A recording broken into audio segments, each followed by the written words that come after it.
ঠিক আছে, তাহলে আমরা শুরু করি আমাদের ফুড এন্ড নিউট্রিশন, খাদ্য ও পুষ্টি। খাদ্য শব্দটির অর্থ কি এবং পুষ্টি শব্দটির অর্থ কি আগে জানতে হবে।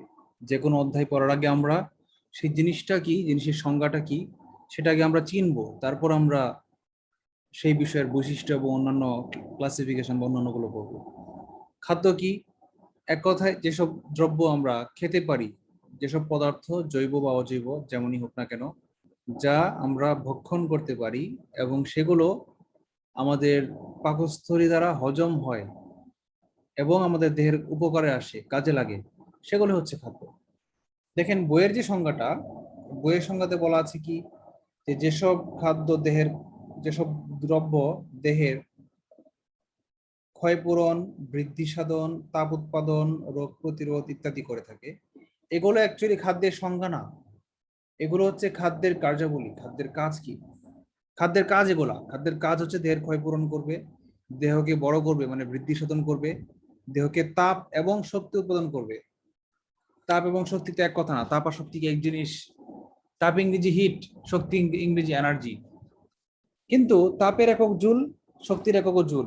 তাইলে আমরা বলতে পারি তাপ আর শক্তি বিজ্ঞানের ভাষায়, বাইনারি কম্পিউটার সিস্টেমের ভাষায় তাপ আর শক্তি একই জিনিস। হ্যাঁ, তাপ এক প্রকার শক্তি, কিন্তু তাপ মানেই শক্তি না। মানব দেহের শক্তি দুই প্রকার দরকার। এক হচ্ছে তাপ শক্তি দরকার, মানুষের দেহটাকে 98.4 ডিগ্রি ফারেনহাইটে কন্টিনিউয়াসলি কনস্ট্যান্ট হিটে ধরে রাখার জন্য তাপ দরকার, ক্যালোরি দরকার। শুধু কি তাপ শক্তি দরকার? মানুষের দেহটাকে চালানোর জন্য যান্ত্রিক এবং রাসায়নিক শক্তি দরকার নাই? আছে তো। তাহলে শুধু তাপ উৎপাদন বললে এটা ভুল হয়ে যাবে বা অপরিপূর্ণ রয়ে যাবে। আমাকে বলতে হবে তাপ এবং শক্তি, তাপ প্লাস শক্তি উৎপাদন। খাদ্যের কাজ যেমন তাপ উৎপাদন করা, ঠিক তেমনি অন্যান্য শক্তি উৎপাদন করা, এগুলো হচ্ছে খাদ্যের কাজ। আচ্ছা, খাদ্য বুঝলাম, এবার প্রশ্ন করি, পুষ্টি কি জিনিস? পুষ্টি হচ্ছে এই যে খাদ্যদ্রব্যগুলো মানুষের দেহে গ্রহণ প্রক্রিয়া, গ্রহণ মানে কি, যে খাওয়া, হাত দিয়ে মুখের ভিতরে ঢোকানোর পর থেকে আমাদের দাঁত যে শুরু করে চাপ চিবানো এবং জিহ্বা শুরু করে লালারস, হ্যাঁ, এরকম আমাদের বিভিন্ন গ্রন্থি থেকে বিভিন্ন এনজাইম নিঃসরণ হয়, হাইড্রোক্লোরিক অ্যাসিড নিঃসরণ হয় আমাদের গলনালী দিয়ে, গলবিল দিয়ে আমাদের পেটে ঢুকে যায়। পেটে যাওয়ার পর আবার নতুন করে হজম প্রক্রিয়া শুরু হয়। হজম হওয়ার পর আমাদের অন্ত্র আছে না, অন্ত্র, আঁত যেটাকে বলা হয়, মানে নাড়ি ভুঁড়ি, ভুঁড়ির নিচে যে নাড়ি থাকে, সেই এগুলো দিয়ে ভিতর দিয়ে যে আমাদের ক্ষুদ্রান্ত এবং বৃহদান্ত্র দিয়ে যে খাদ্যদ্রব্য, অর্ধপাচ্য খাদ্যদ্রব্য পাস করে এবং সর্বশেষে যেটা মলাশয়ের মাধ্যমে মলদ্বার দিয়ে বের হয়ে যায়, সম্পূর্ণ যে প্রক্রিয়াটা, এবং সেই খাদ্যদ্রব্যগুলোকে পুষ্টি উপাদানগুলো, খাদ্যের যে উপাদানগুলো যেমন vitamin, minerals, carbohydrate, protein, lipid ইত্যাদি রাসায়নিক উপাদান মানুষের দেহে শোষিত এবং আত্তীকৃত হওয়া, আত্তীকরণ হওয়া, মানুষের দেহের প্রত্যেকটা কোষে পৌঁছে দেওয়া, এই সবগুলো সম্পূর্ণ সিস্টেমটার নাম হচ্ছে কি, পুষ্টি। তাহলে খাদ্য এবং পুষ্টি এই শব্দ দুটির পার্থক্য আমরা করতে পারছি কিভাবে? খাদ্য হচ্ছে ম্যাটেরিয়াল নাউন, জাস্ট একটা উপাদান। সেটা দেহের কাণ্ড হতে পারে, উদ্ভিদের কাণ্ড হতে পারে, মাছের বডি হতে পারে, মাংসের বডি হতে পারে, উদ্ভিদের ফল হতে পারে, উদ্ভিদের পাতা মানে শাক হতে পারে, উদ্ভিদের মূল হতে পারে, দ্রব্য চোখে দেখা যায়, খাদ্য। আর পুষ্টি হচ্ছে কি, কোনো দ্রব্য না, কোনো ফিজিক্যাল স্ট্রাকচার নেই, তার কোনো ফিজিক্যাল বডি না, এটা হচ্ছে একটা পদ্ধতির নাম, মেটাবলিজম বা মেকানিজম। মানব দেহের এটা হচ্ছে, পুষ্টিটা হচ্ছে একটা মেটাবলিজম। কি মেটাবলিজম? এই খাদ্যদ্রব্যগুলো মানুষের দেহের উপযোগী করে গড়ে তোলার পদ্ধতিটাকে বলা হয় পুষ্টি। তার মানে পুষ্টিও একটা নাউন। কেমন নাউন? Abstract noun. খাদ্য হচ্ছে ম্যাটেরিয়াল নাউন, আর পুষ্টি হচ্ছে অ্যাবস্ট্রাক্ট নাউন। ওকে, এবার আমরা একটু বইয়ের ভিতরে ঢুকি। আমরা প্রাথমিক জিনিস বুঝলাম, এবার আমরা একটু বইয়ে দেখি বইয়ে কি লিখেছে। বইয়ে বলেছে পূর্ণবয়স্ক মানুষের প্রতিদিন 2500। আচ্ছা, আপনারা কি শুনতে পাচ্ছেন আমাকে? হ্যাঁ ভাইয়া, শোনা যাচ্ছে। আচ্ছা, পূর্ণবয়স্ক পুরুষের গড়ে, এটা কিন্তু গড়, যেমন জনসিনার প্রয়োজনীয় খাদ্য আর টেলিস আমাদের প্রয়োজনীয় খাদ্য এক হবে না, তাই না? গড়ে 2500 ক্যালোরি পুরুষের দরকার হয়, আর নারীর হচ্ছে 2000 কিলো ক্যালোরি। ক্যালোরি না, কিলো ক্যালোরি। যদি বলা হয় কত ক্যালোরি, তাহলে আরো 1000 দিয়ে গুণ দিতে হবে। যদি বলা হয় মানুষের দেহের, এমসিকিউতে প্রশ্ন আসবে, পেজ দিয়ে আসবে, আমরা চোখ বন্ধ করে পড়ে গেছি 2000, সবাই 2000 দিয়ে দিব, কিন্তু 2000-এর মধ্যে একটা কে আছে না, বড় হাতের বড় হাতের না, কে, এই কেটা হচ্ছে 1000 দিয়ে গুণ, মানে কি দেখেন, খাতায় লিখে রাখেন, 2000 কিলো ক্যালোরি ইকুয়ালস টু, এর সঙ্গে আরো 1000 গুণ হবে, মানে 2 এর পরে 6টা শূন্য, ক্যালোরি মানে কি 2 ইন্টু 10⁶ ক্যালোরি শক্তি মানুষের প্রতিদিন দরকার হয়, নারীর দেহের, আর একজন পুরুষের দেহের 2.5 ইন্টু 10⁶, মানে নারীর হচ্ছে 20 লক্ষ ক্যালোরি। তার মানে এই নারীর হচ্ছে কি, এটার নাম হচ্ছে কি 20 লক্ষ ক্যালোরি, লিখে রাখেন 20 লক্ষ ক্যালোরি। আর পুরুষের হচ্ছে কত, এটা বলেন তো, কত লক্ষ?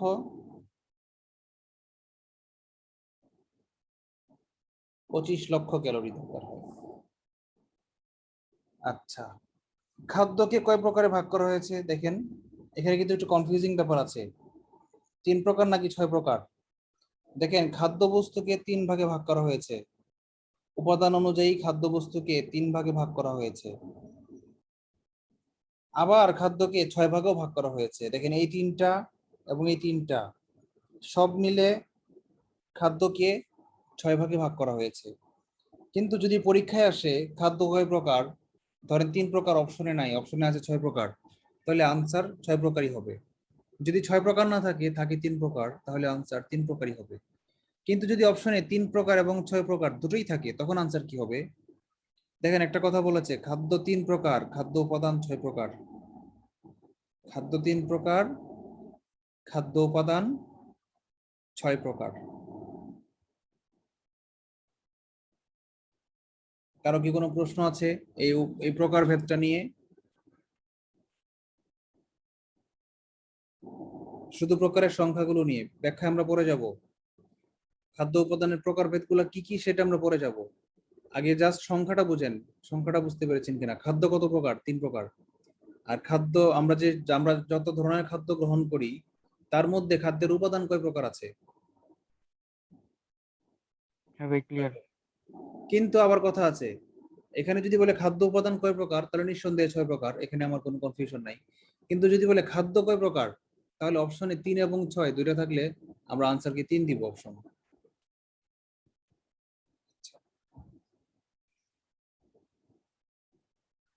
শর্করা, আমিষ, চর্বি, ভিটামিন, খনিজ লবণ, পানি, এগুলার ব্যাখ্যা নিচে বিস্তারিত ভাবে আছে, এই জন্য আমি এখন আর ব্যাখ্যা করছি না, ঠিক আছে? শুধু প্রাথমিক কাজটা বলে নিই, এক বাক্যে শর্করার কাজ হচ্ছে শক্তি উৎপাদন করা, আমিষের কাজ হচ্ছে দেহের গঠন, মানে দেহ বানানো, দেহ তৈরি করা, আর চর্বির কাজ হচ্ছে দেহের তাপ এবং শক্তি উৎপাদন করা। এই শর্করার কাজ আর চর্বির কাজের কিছুটা সম্পর্ক আছে, তবে চর্বির মূল কাজ হচ্ছে তাপ উৎপন্ন করা, প্রাইমারি কাজ, সেকেন্ডারি কাজ হচ্ছে শক্তি উৎপাদন করা। আর শর্করার প্রাইমারি কাজ হচ্ছে শক্তি উৎপাদন করা, সেকেন্ডারি কাজ হচ্ছে তাপ উৎপন্ন করা। মানে আমার দেহের খাদ্যের হাঁটা চলার জন্য, আমাদের দেহের হাঁটা চলার জন্য যে শক্তি দরকার, তার 95% আসে কার্বোহাইড্রেট থেকে, হয়তো 5% আসে লিপিড থেকে। আবার আমাদের দেহকে 98.4 ডিগ্রি সেলসিয়াস ফারেনহাইটে ধরে রাখার জন্য যে তাপ শক্তি দরকার, সেই তাপের 80% বা 90%ই আসে চর্বি থেকে, ফ্যাট বা লিপিড থেকে। আর বাকি 10 বা 20% আসে, অধিকাংশই আসে কার্বোহাইড্রেট থেকে, কিছু আসে, খুবই সামান্য আসে প্রোটিন থেকে। আচ্ছা, প্রোটিনের একটা বিশেষ বৈশিষ্ট্য আছে, সেটা একটু লিখে রাখি, সেটা হচ্ছে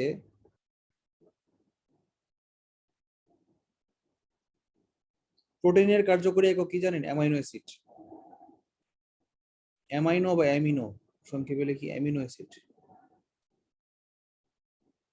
সরি, অ্যামিনো বানানটা তো ভুল করলাম।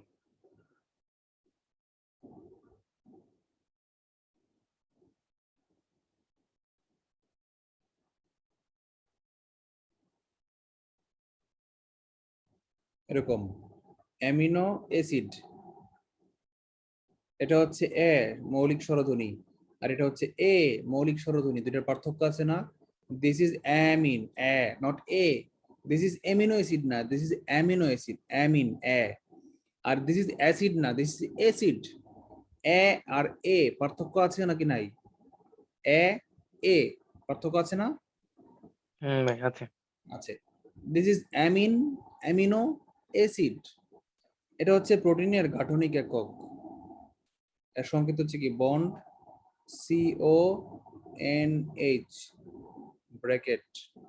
এই বন্ডটা ব্র্যাকেটের অর্ধেক দিয়ে ছিঁড়ে ফিরে যাবে, অর্ধেক বামে থাকবে, অর্ধেক ডানে থাকবে, কারণ বাইরে এদিকে আরেকটা, এদিকে আরেকটা CONH, এদিকে আরেকটা CONH, এরকম কোটি কোটি লক্ষ লক্ষ CONH, হাজার হাজার CONH যোগ হয়ে একটা প্রোটিন অণু গঠন করে। তার মানে একটা প্রোটিনের মধ্যে কি থাকবে? এন সংখ্যক বন্ড CONH অ্যামিনো অ্যাসিড কার্যকরী মূলক থাকবে। তার মানে কি প্রোটিনের কার্যকরী মূলক অ্যামিনো অ্যাসিড। খাতায় লিখে রাখেন, প্রোটিন বা আমিষের কার্যকরী মূলক অ্যামিনো অ্যাসিড। যদি বলা হয় মানুষের দেহ কি দিয়ে তৈরি, বলবে মানুষের দেহ কোষ দিয়ে তৈরি, সঠিক। মানুষের দেহ কি দিয়ে তৈরি? রক্ত, মাংস, হাড্ডি, অস্থি, নার্ভ, চামড়া, রগ, শিরা, ধমনী, এটাও সঠিক। যদি বলে মানুষের দেহ কি দিয়ে তৈরি, মানুষের দেহ কোষ দিয়ে তৈরি, ক্ষুদ্রতম একক হচ্ছে কোষ, কোষ দিয়ে তৈরি, এটাও সঠিক। কেন? কোষের বিভাজ্য আরো করা যায় না? যদি বলে মানুষের দেহ অণু দিয়ে গঠিত, অণুপরমাণু দিয়ে গঠিত, সঠিক। যদি বলা হয় মানুষের দেহ অণুপরমাণুর বিভাজ্য, মানে নিউক্লিয়ন যেগুলা, ইলেকট্রন, প্রোটন, নিউট্রন দিয়ে গঠিত, এটাও সঠিক। কিন্তু যদি বলা হয় মানুষের দেহ যে গঠিত কোন কেমিক্যাল দিয়ে গঠিত, কোন রাসায়নিক পদার্থ দিয়ে মানুষের দেহ গঠিত, মানুষের দেহ গঠিত হচ্ছে CONH দিয়ে, অ্যামিন দিয়ে। মানুষের মাংসপেশিতে কি থাকে? Bond CONH, amine, amino acid, carbon, oxygen, nitrogen, hydrogen, এই চারটা মৌলিক পদার্থ দিয়ে মানুষের দেহ গঠিত। মানে আপনি কি বলেন তো, আপনি যে মানুষ, আপনার হাত কেটে গেছে, রক্ত বের হচ্ছে, মাংস ছুলে পড়ে গেছে, মাংসটা কি বলেন তো? কি দিয়ে তৈরি বলেন তো? কার্বন, অক্সিজেন, হাইড্রোজেন, নাইট্রোজেন দিয়ে তৈরি। আরো কিছু পদার্থ আছে, যেমন মানুষের হাড্ডিতে কি আছে? ক্যালসিয়াম আছে, ফসফরাস আছে, এরকম বিভিন্ন ধাতব পদার্থ, ফসফরাস, সালফার, ক্যালসিয়াম, এরকম বিভিন্ন অসংখ্য কেমিক্যাল আছে মানুষের দেহে। কিন্তু মূল উপাদান, মানুষের দেহের মূল গাঠনিক উপাদান কি? Bond CONH। আমরা যে খাই মাংস, মুরগির মাংস, বিড়ালের মাংস, শুকরের মাংস অনেকে খায়, গরুর মাংস, কচ্ছপের মাংস, সাপের মাংস, যত প্রকার মাছ মাংস খাই, প্রাণী, যত প্রকার প্রাণীজ আমিষ আমরা খাই, সব কি দিয়ে তৈরি? অ্যামিনো অ্যাসিড দিয়ে তৈরি। আমরা খাই না, আমরা মুসলমান সব খাই না, আমরা শুকর খাই না, কচ্ছপ খাই না, সাপ খাই না, কিন্তু মানুষ তো খায়। আমরা বলতে আমি মানুষকে বুঝি, মুসলিম বোঝাই নাই। আমরা বলতে আমি মানুষকে বুঝি, মনুষ্য সম্প্রদায়। মানুষ তো কচ্ছপ খায়, প্রাণী, বিভিন্ন প্রকার প্রাণী খায়। এমন কোনো প্রাণী নাই পৃথিবীতে মানুষ খায় না। তেলাপোকা সুদ্ধা, তেলাপোকা, আরশোলা, যেসব ঝিঝি পোকা দেখবেন, জাপানের রাস্তায় হাঁটবেন, চীনের রাস্তায় দেখবেন ফ্রাই করে রেখেছি, দেখতে কত সুন্দর লাগতেছে। বাংলাদেশে যেমন কক্সবাজার, কুয়াকাটায় হাঁটলে দেখবেন যে চিংড়ি মাছ ভুনা করে রেখে দিচ্ছে, ফ্রাই করে। আপনি চাইলে আপনাকে কাগজে করে চিংড়ি মাছ দিচ্ছে, আপনি লবণ দিয়ে, বিট লবণ দিয়ে হাঁটতে হাঁটতে, খেতে খেতে, সমুদ্রের পানিতে হাঁটতে হাঁটতে পা ভিজাচ্ছেন, আর চিংড়ি মাছ খাচ্ছেন, আর বাতাসে চাঁদ দেখছেন সন্ধ্যাবেলা, কত ফিলিংস। ওরা এরকম ঝিঝি পোকা খায় আর ফিলিংস নেয়। তাহলে ঝিঝি পোকা যদি মানুষ খেতে পারে, আরশোলা যদি মানুষ খেতে পারে, স্করপিওর যদি মানুষ খেতে পারে, তাহলে মানুষ খায় নাকি? সব খায়। এখন এই অ্যামিনো অ্যাসিড নিয়ে আমরা একটু বিস্তারিত বললাম, কারণ এটা অনেক বেশি ইম্পর্টেন্ট মানব দেহ যেহেতু। এবার আমরা বইয়ের দিকে আগাই। কার্বোহাইড্রেটের ব্যাখ্যা আমরা পরে আসবো, কার্বোহাইড্রেট কি দিয়ে তৈরি ব্যাখ্যায় আমরা পরে আসবো, লিপিডের ব্যাখ্যায় আসবো। আমরা আগে বইয়ের কথাগুলো দেখি। বলেছে সুষম খাদ্য। সুষম খাদ্য কি? যা মানব দেহের স্বাভাবিক বেঁচে থাকার জন্য ব্যালেন্স, ভারসাম্যপূর্ণ যে খাদ্যটা, তাকেই সুষম খাদ্য বলা হয়। এখানে সংজ্ঞা আমার শেখার দরকার নাই, লিখিত পরীক্ষার জন্য দরকার আছে, প্রিলিতে সংজ্ঞা শেখার দরকার নাই। শুধু এইটুকু জেনে রাখেন, খাদ্যে এটা ভুল আছে, এই লাইনটা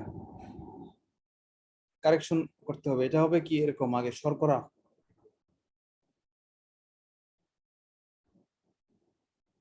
শর্করা ইস টু আমিষ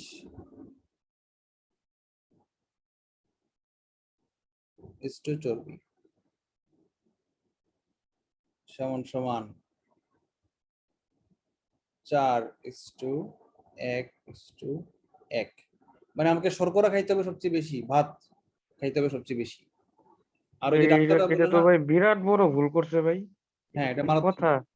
ডাইরেক্ট পরীক্ষা চলে আসবে এটা, একদম মারাত্মক ডাটা ভুল করছে, বেসিক ডাটা ভুল করছে। আমাদের ভাত খেতে হয় সবচেয়ে বেশি, তারপরে আমিষ খেতে হয়, তারপরে চর্বি কম, আরো কম চর্বি খেতে হয়। আর তবে হ্যাঁ, এখন যারা ডায়েটিং করতে বলে, এটা এক্সেপশনাল কেস, ডাক্তাররা যাদেরকে ডায়েট করতে বলে তাদেরকে বলে আপনারা শর্করা কম খাবেন, প্রোটিন এবং ফ্যাট বেশি খাবেন, কিটো ডায়েট বলে। কিটো ডায়েট করতে যারা করে তাদেরকে বলে আপনি ডিম খাবেন 3 বেলা, ভাত খাবেন না, মানে চর্বি খাবেন সব, ভাত প্রোটিন এবং কার্বোহাইড্রেট খাওয়া দরকার নাই। এগুলো কিটো ডায়েট। আচ্ছা, আমরা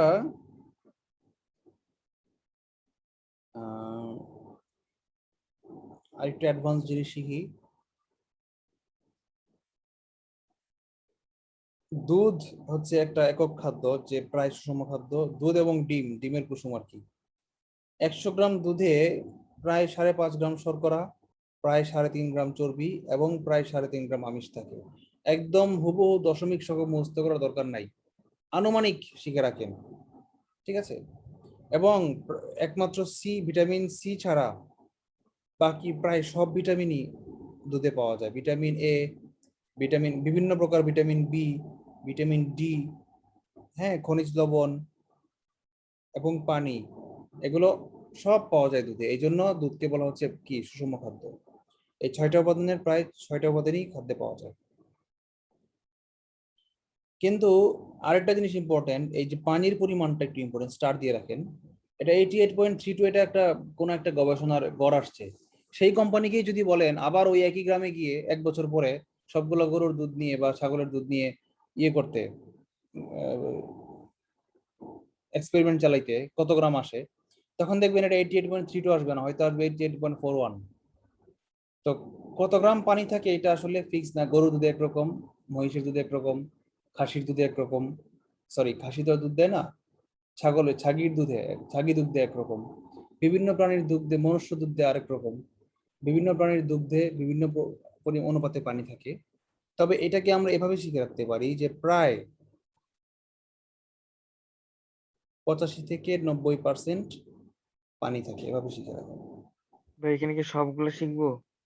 না, সবগুলো শেখা দরকার নেই। কোন সবগুলা? মানে ভাই মানে এই যে পার্সেন্টেজ গুলা দুধে। একটু শিখে রাখেন, এগুলো একটু ইম্পর্টেন্ট।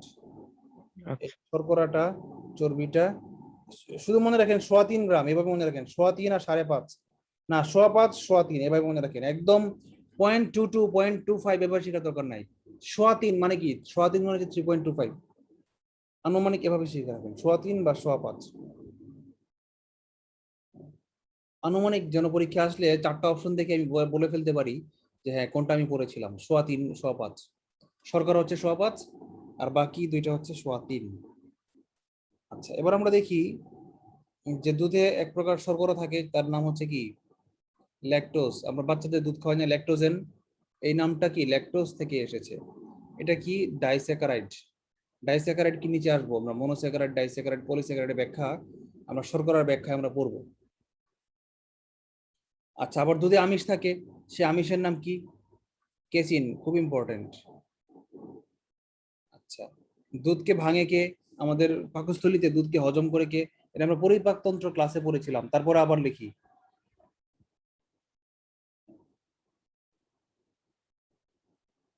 দুধ হজম করে কে? কোন এনজাইম? কেউ বলতে পারেন? রেনে। ইয়েস, রেনিন এনজাইম দুধকে পরিপাক করে। মুরগি তো দুধ খায় না কেন? মানুষ ঘাস খায় না কেন? মুরগি দুধ খায় না কারণ মুরগির পেটে রেনিন এনজাইম নাই, এরা দুধ হজম করতে পারবে না। আবার মানুষ ঘাস খায় না কেন? ঘাস হজম করতে বিটা ডি গ্লুকোসিডেজ নামে একটা এনজাইম লাগে, যেটা গরুর পেটে আছে, ছাগলের পেটে আছে, কিন্তু মানুষের পেটে নাই। তাহলে বলেন, মানুষ কি গরু ছাগলের যে গরিব না? যদি এমন হইতো মানুষের পেটে বিটা ডি গ্লুকোসিডেজ এনজাইম থাকতো, তাহলে মানুষ কিন্তু বড়লোক হয়ে যেত সবাই। কারো কোনো চাকরি বাকরি কিচ্ছু করা লাগতো না, সবাই চোখ বন্ধ করে নাকে তেল দিয়ে ঘুমাইতো, সকালবেলা ঘুম থেকে ওইটা হাঁটতে হাঁটতে নদীর পাড়ে চলে যেত খাঁচা নিয়া আর কাঁচি নিয়া, কাচি ভইরা ঘাস কেটে নিয়ে আসতো, মানে রাখাল ছেলেরা যেটা করে আর কি। আইনা মারে বলতো মা ধাও, বউরে বলতো সিদ্ধ করো। সিদ্ধ করাও লাগতো না, বিটারি উপস্থিতি এনজাইম থাকলে মানুষ গরুর মতো কাঁচা চাবায় ঘাস খাইতে পারতো। একটু ধুইতে হইতো আর কি, মানুষ তো পরিষ্কার প্রাণী, তো ধুয়ে ঘাস খেয়ে ফেলতো। বলছি এটাই, এই কথাগুলো কেন বলছি জানেন? মানুষের যে কার্যপ্রণালী, ভাই কার্যক্রম। কিন্তু ভাই পাগলরা তো ভাই আমি শুনছি পাতা পুতা খাই তো থাকে ভাই, ওরা থাকে হ্যাঁ, কিভাবে? আপনারা ইত্যাদি দেখেন নাই? ইত্যাদিতে একজন লোক ছিল, সে একজন ছিল ভাই, হ্যাঁ। সাধনা করছে। সে সাভারের লোক, তোমাদের এলাকার। ভাই তাই নাকি ভাই? সে কিন্তু সাধনা করছে 26 বছর ধরে। সে শুধু লতা পাতা। আমিও ট্রাই করবো, দেখি। ওই দেখছো তুমি? ওই ওই ওই ওই ইত্যাদির ওই পর্বটা দেখছো তুমি? না ভাই আমি দেখি নাই, এখানে দেখলে এটা নিয়ে জানি। সে একটা গানও বানাইছে। সে কিন্তু আবার সঙ্গীত সাধক, লম্বা লম্বা চুল আছে, বাউলের মতো। মানে একেবারে প্রকৃত পাগল যাকে বলা হয়। পাগল মানে ম্যাড পাগল না, প্রকৃত পাগল বলতে ভাবের পাগল। সবার প্রকৃত পাগল। পাগল, কথাটা ভালো লাগছে ভাই, প্রকৃত পাগল। মানে ম্যাড পাগল না, উনি হচ্ছে শিক্ষিত পাগল, আধ্যাত্মিক ভাবে শিক্ষিত। উনি একটা গান লিখেছে কি জানো? মানুষ অভ্যাসের দাস, মানুষ অভ্যাসের দাস, মানুষ বাঁচতে পারে যদি ইচ্ছে করে, খেয়ে ওই প্রকৃতির লতা পাতা ঘাস, মানুষ অভ্যাসের দাস। তুমি দেখো ভাই ইত্যাদিতে ইউটিউবে সার্চ এপিসোডটা দিয়ে। আমার একটু ইনভেস্ট করেন ভাই। ভাই খুব ভালোভাবে গান লিখছে তো, মজা পাইছি ওই গান। অস্থির গান গানটা লিখেও লাগছে, এবং খায়ও সে। গানটা ভালো লাগছে, গানটা ভালো লাগছে আসলে। ভাই এই গান গায়ে গায়ে গায়ে মানে ভাই খায় আর কি। এই গান গেয়ে মনকে সে সান্ত্বনা দেয়, না আমি অভ্যাসের দাস, আমি পারবোই। আমি কি গরুর চেয়ে অধম? গরু খেতে পারে ঘাস, আমি কেন পারবো না? আমি খাবো। আচ্ছা, এই কেসিনের রঙের জন্য ডিম সাদা, রং সাদা হয়। কেসিনটা কি? প্রোটিন। মানে দুধের রং সাদা হয় কেন? আমিষের জন্য। আচ্ছা, এবার ডিমে আসি। ডিমেরও সাদা অংশ আমিষ। দেখো, ডিমের সাদা অংশ হচ্ছে আমিষ। সেই আমিষের নাম কি? অ্যালবিউমিন। ওকে, ফাইন। আর ডিমের যে কুসুম, কুসুমে কি থাকে? ডিমের কুসুমেই সব পুষ্টি থাকে। এই যে এগুলা vitamin A B C D, D C না, ডি, বি2, বি12, ফলিক অ্যাসিড, বায়োটিন, এইগুলা, আয়োডিন, সেলেনিয়াম, এগুলো কই থাকে বলতো? সব অধিকাংশই থাকে কুসুমে। ডিমের কুসুমে এই জিনিসগুলা থাকে। আচ্ছা, এখন ডাক্তাররা আগে বলতো ডিমের কুসুম খায়েন না, যারা হার্টের রোগী বা যারা ডায়েটিং এ আছে, তারা ডিমের কুসুম খাওয়া যাবে না, সাদা অংশ খেতে হবে। ডিম পোস্ট করে কুসুমটা বাদ দিয়ে শুধু সাদা অংশটা খেতে হবে। তাহলে বলেন তো, ডিমের কুসুমে যে কি থাকে যার কারণে নিষেধ করে? কুসুমে কি থাকে? কোলেস্টেরল থাকে।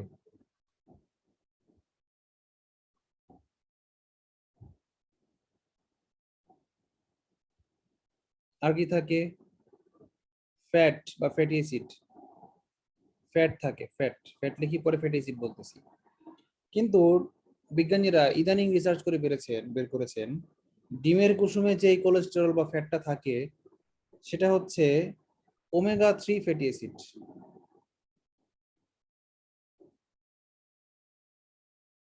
Omega 3 fatty acid.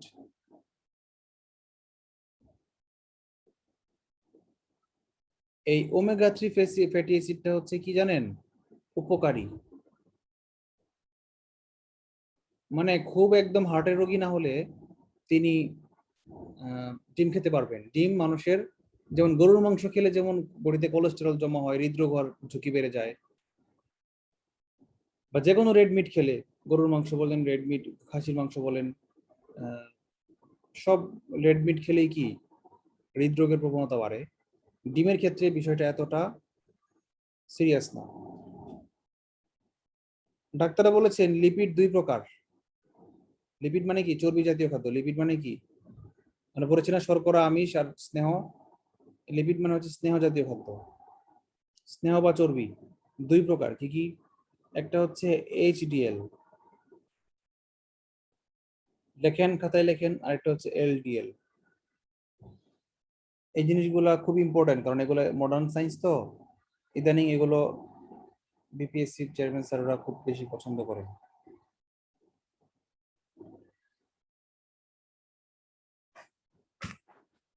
এসডিএল হচ্ছে কি? High density.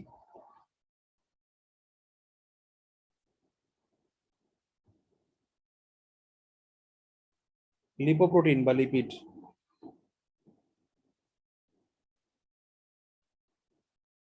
সংক্ষেপে হাই ডেন্সিটি লিপিডও লিখতে পারেন, যাদের মনে থাকবে তারা লিখবেন লিপোপ্রোটিন। আর এলডিএলটা কি? লো ডেন্সিটি।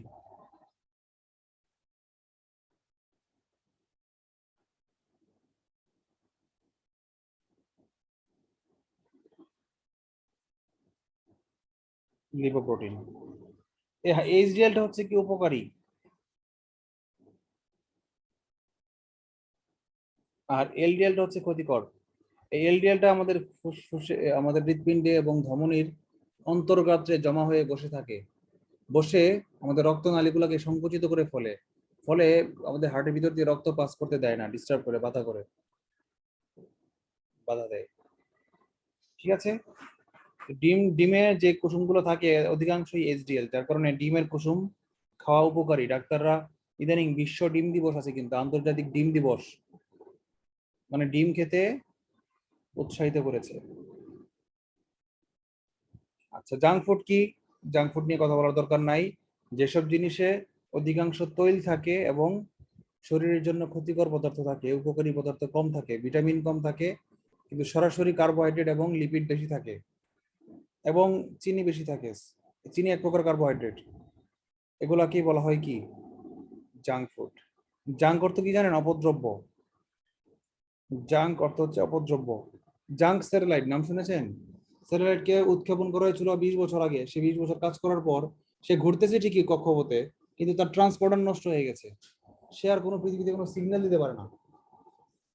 তার মানে কি? এখন ওই স্যাটেলাইটটা হচ্ছে জাঙ্ক স্যাটেলাইট। বুঝতে পেরেছে? আচ্ছা, এমসিকিউ গুলো দেখে নিবেন।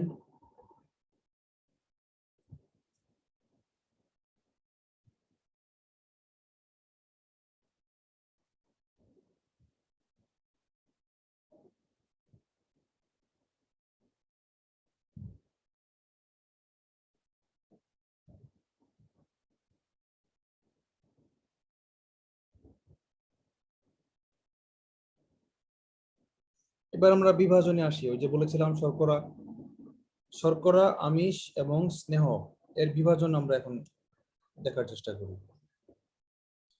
শর্করা জিনিসটা কি বলেন তো?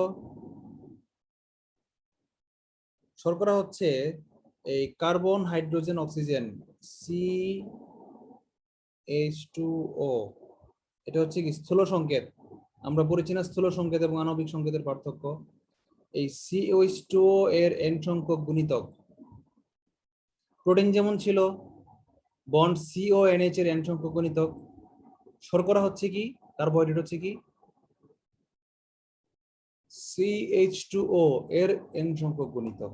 এটা হচ্ছে স্থূল সংকেত, যার ফলে এই যে C1:2:1, দেখেন কার্বন, হাইড্রোজেন এবং অক্সিজেন অনুপাত কত?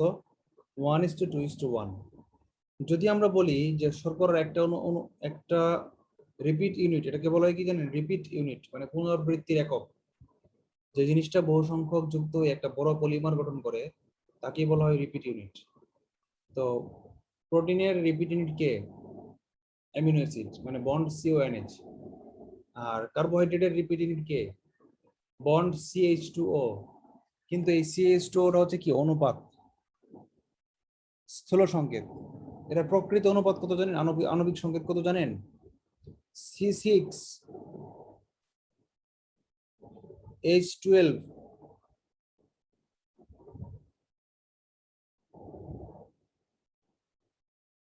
O6 N। এই C6H12 O6 এটাকে কি বলা হয় জানেন? এটাকে বলা হয় একটা স্যাকারাইড।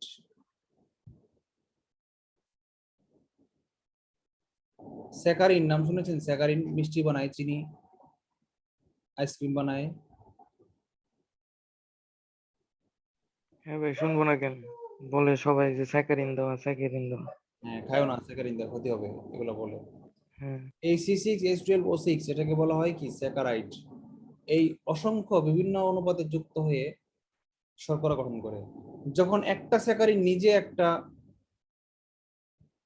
কার্বোহাইড্রেট গঠন করে, একটা অণু নিজে একটা অণু, এবং এরকম হাজার হাজার অণু একটা খাদ্যদ্রব্যে আছে, একটা অণুকে বলা হয় কি মনোস্যাকারাইড। মনো মানে এক, নিচে লেখা আছে দেখেন ছকে, আমরা একটু ছকটা দেখি। মনোস্যাকারাইড, মনো মানে কি এক, এক স্যাকারাইড, এক অণু বিশিষ্ট। যেমন C6H12O6 গ্লুকোজ, এবং এই সংকেতটাই কিন্তু ফ্রুক্টোজের। বলেন তো গ্লুকোজের সংকেত কি আর ফ্রুক্টোজের সংকেত কি? একই, একই সংকেত গ্যালাক্টোজের। পার্থক্য কি? তাহলে দুই রকম নাম হলো কেন? কারণ হচ্ছে গ্লুকোজ এবং ফ্রুক্টোজের আণবিক সংকেত এক। বলেন বাবা, আসেন।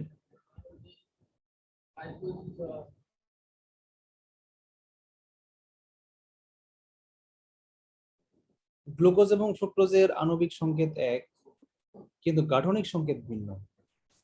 এই জন্য এদের নাম আলাদা আলাদা হয়েছে। কেমন পার্থক্যটা কি আমি একটু দেখাই। যেমন মনে করেন যে C, carbon, carbon, carbon, carbon, carbon, এই যে এটা হচ্ছে গ্লুকোজের সংকেত, জানেন?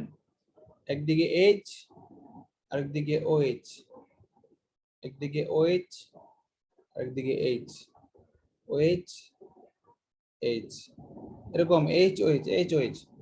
যতগুলা সি ততগুলাই ও, আর প্রতিটা সিতে আছে দুইটা কইরা এইচ, এই জন্য CH2। দেখেন, একটা সি, একটা ও, আর দুইটা এইচ, দুইটা এইচ, একটা সি, একটা ও। এটা হচ্ছে কি সাইক্লিক, চাক্রিক। গ্লুকোজ, গ্যালাক্টোজ সকল শর্করাই কি চাক্রিক যৌগ, চাক্রিক। আমরা জৈব যৌগ পড়বো যখন, তখন দেখবো, এখন দরকার নেই সেটা চাক্রিক যৌগ কি। এটাকে বলা হয় কি স্যাকারাইড। তাহলে এই যে গ্লুকোজ হচ্ছে এরকম, আর ফ্রুক্টোজ কি, পার্থক্য কি? এই যে OH-টা আছে না, একটা OH উপরে একটা H নিচে, এই ওরিয়েন্টেশনে, জাস্ট জিওমেট্রিক্যাল ওরিয়েন্টেশনে পার্থক্য থাকার কারণে গ্লুকোজ, গ্যালাক্টোজ, ফ্রুক্টোজ এগুলোকে চেঞ্জ বলা হয়, কিন্তু এদের আণবিক সংকেত একই। এগুলো আমরা শিখলাম কি মনোস্যাকারাইড। থাকে কোথায় এই গ্লুকোজ, ফ্রুক্টোজ? কই থাকে? ফলে থাকে। ফল, মিষ্টি জাতীয় ফল আছে না, সব মিষ্টি ফলে ফ্রুক্টোজ থাকে। খেজুরে ফ্রুক্টোজ, কলায় ফ্রুক্টোজ। আচ্ছা,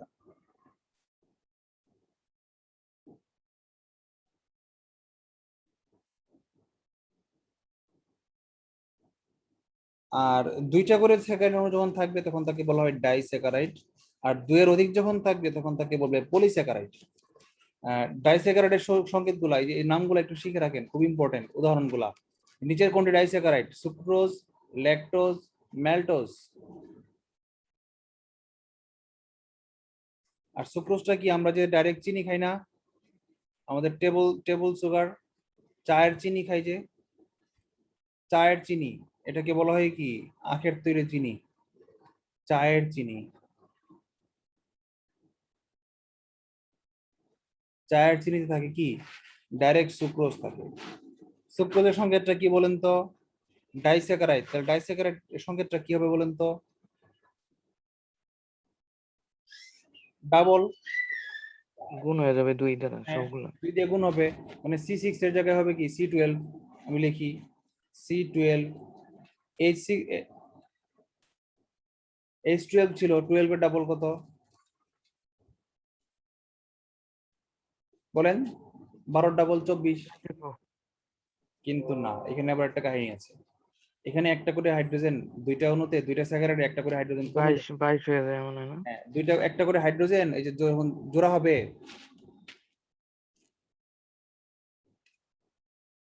এই যে একটা চক্র যখন আরেকটা চক্রের সাথে যুক্ত হবে, তখন একটা করে হাইড্রোজেন কমে যাবে। এই দুইটা বন্ড এখানে একটা করে, উভয় পক্ষ থেকে একটা করে হাইড্রোজেন কমে গিয়ে থাকবে H22।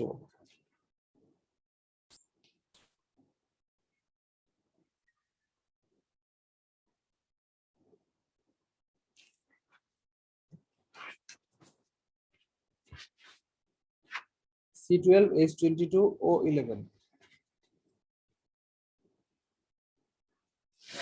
চায়ের চিনি রিপিট ইউনিটের সংকেত না, সরাসরি সংকেত, ডাইস্যাকারাইড, ডাবল স্যাকারাইড, 12 কার্বন বিশিষ্ট যৌগ হচ্ছে এটা। আচ্ছা, এবার আমরা আসি পলিস্যাকারাইড কোনগুলা। পলিস্যাকারাইড হচ্ছে আমাদের অধিকাংশ শর্করা যেগুলো আমরা খাই, যেমন ভাত, গম, চিনি, সরি চিনি না, ভাত, গম, ভুট্টা, যত প্রকার গ্রেইন আছে, দানাদার খাদ্য, শর্করা জাতীয়, স্টার্চ, সেলুলোজ, এগুলো হচ্ছে কি পলিস্যাকারাইড। এই স্টার্চ, গ্লাইকোজেন, সেলুলোজ তিনটার কিন্তু বৈশিষ্ট্য আলাদা আলাদা লিখে রাখতে হবে। কি কি? গ্লাইকোজেন হচ্ছে প্রাণীদেহে সঞ্চিত খাদ্য।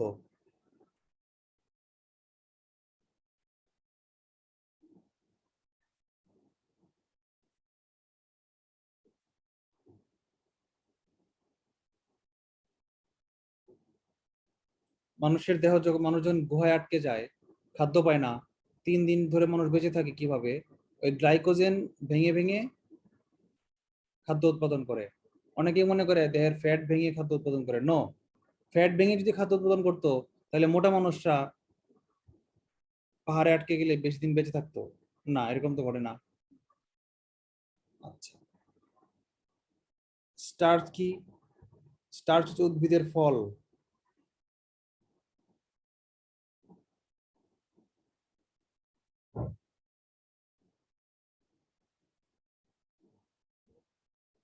সব ফল না, ওই যে আঙ্গুর, আপেল, ওই ফল বোঝাই নাই। ফল বলতে বোঝাইছি দানাদার উদ্ভিদের ফল, যেমন ধান, গম, ভুট্টা, ধান, গম, ভুট্টা, জব, আর কি আছে বলেন তো?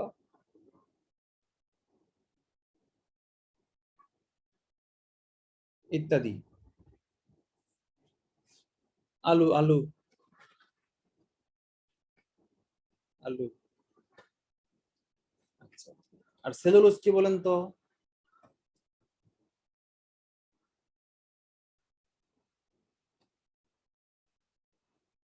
উদ্ভিদের দেহ, যেমন কাণ্ড,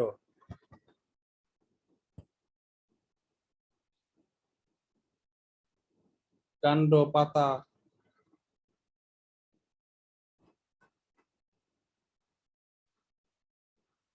ফুল, এগুলো কি দিয়ে তৈরি হয়?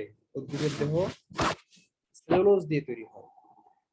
লিখে রাখেন এই সেলুলোজ অপাচ্য। লিখে রাখেন সেলুলোজ কি মানব দেহে হজম হয় না, স্টার্চ হজম হয়। স্টার্চ হচ্ছে পাচ্য, এটা লিখে রাখেন। আর সেলুলোজ অপাচ্য।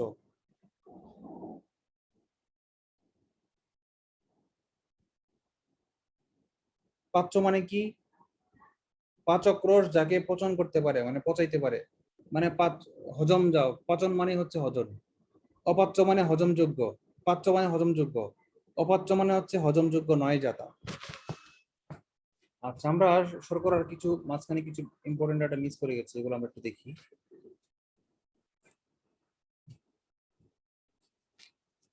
মানুষের দেহে এই শর্করা জাতীয় খাদ্য সবচেয়ে দ্রুত তাপ উৎপন্ন করে, এটা জানলাম। আচ্ছা, এই উদাহরণগুলো একটু চিনে রাখি আমরা, কোনগুলা শর্করা জাতীয় খাদ্য। সবজি বলতে কিন্তু সবজি মূলত শর্করা জাতীয় খাদ্য না, সবজি হচ্ছে সেলুলোজ।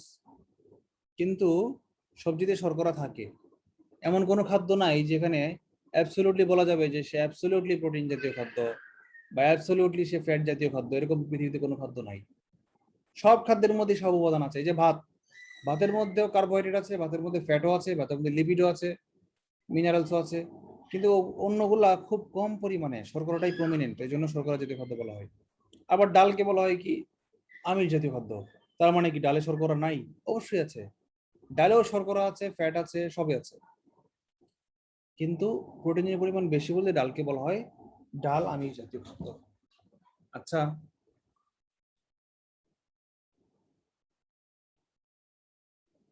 আর একটু দেখি আমরা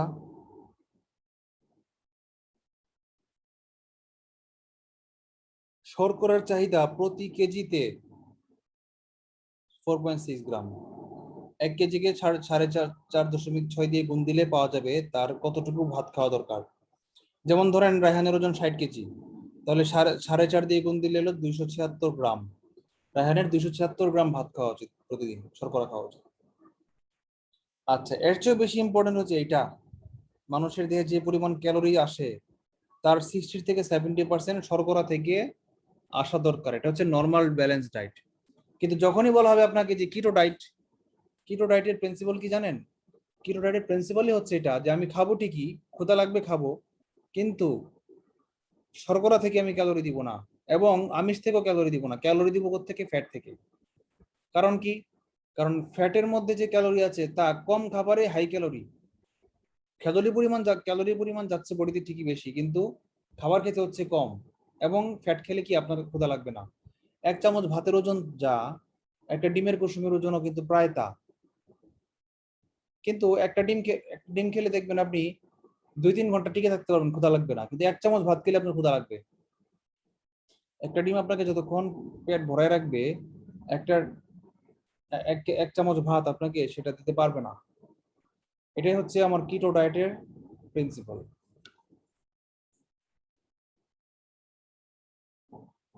আচ্ছা, আমরা এবার আসি রাফেজ কি জিনিস। রাফেজকে বাংলায় বলা হয় ফাইবার, শস্য জাতীয় খাদ্য, সরি, আঁশযুক্ত খাদ্য। ফাইবার, রাফেজ মানে হচ্ছে আঁশযুক্ত খাবার বা তন্তুময় খাবার। ফাইবার ইংলিশে বলা হয় ফাইবার, হাই ফাইবার কন্টেন্ট। শস্য, ফল ও সবজি, শাক, বিশেষ করে শাকটা হচ্ছে বড় রাফেজ, শাকটাই তারা লেখে নাই।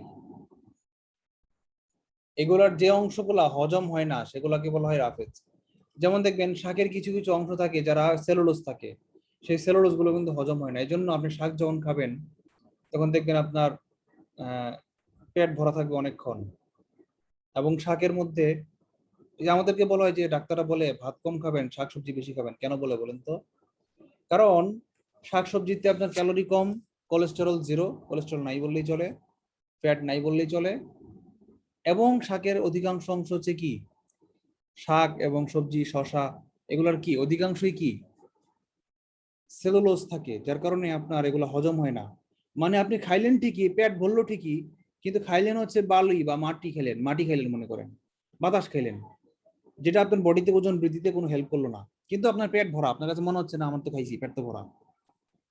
শাক খেলে এই ঘটনাটা ঘটে, শাক না শুধু রাফেজ খেলেও একই ঘটনা ঘটে। অধিকাংশ ফল রাফেজ জাতীয় খাদ্য। দেখবেন বেশি ফল খাইলে আপনার পায়খানা নরম হবে। আপনি পেঁপে খান বা বেল খান, ইসবগুলের ভুসি খান, ইসবগুলের ভুসি হাই ফাইবার কন্টেন্ট। তো এই রাফেজের বিষয়টা কি জানেন? রাফেজের বিষয়টা হচ্ছে, রাফেজ যখন খাদ্যে আমার হজম হয় না, হজম না হওয়ার ফলে এরা কি করে জানেন? খাবারের সাথে মিলে একটা মন্ড তৈরি করে, পাক মন্ড বলা হয় এটাকে। মানে খাদ্য পরিপাক হওয়ার পর যে মন্ড উৎপাদন করে তাকে বলা হয় পাক মন্ড। নাম শুনেছেন?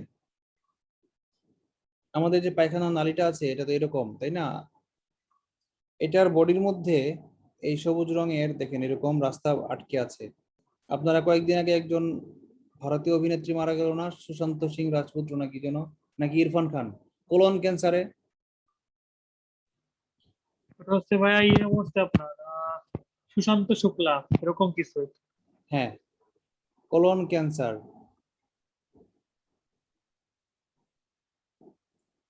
কোলন কি? মানুষের পায়ু পদ্ধতির একটা অংশ।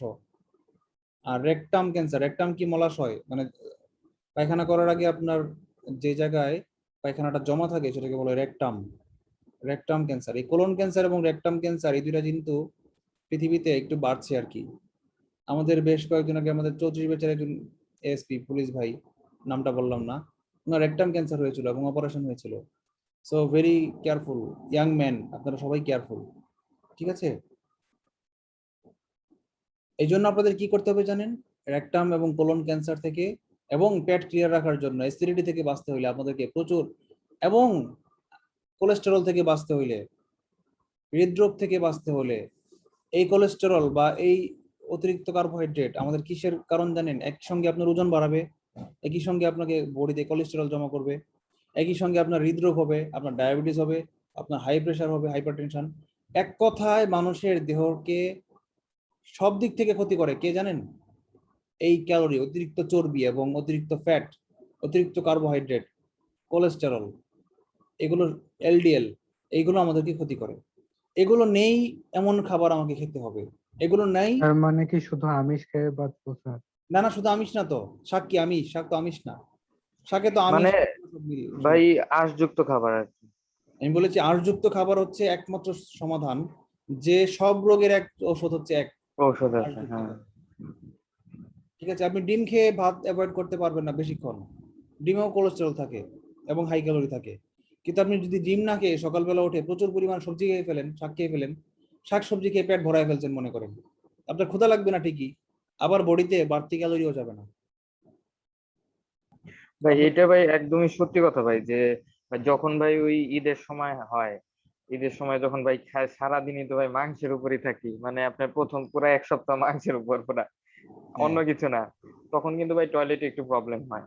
প্রবলেম হয় না কিন্তু ভাই, হ্যাঁ ভাই? ভাই, কিন্তু কিন্তু কিন্তু শাক খাইলে ভাই একদম মানে ক্লিয়ার, মানে কি ভাই, মানে খুবই ভালো।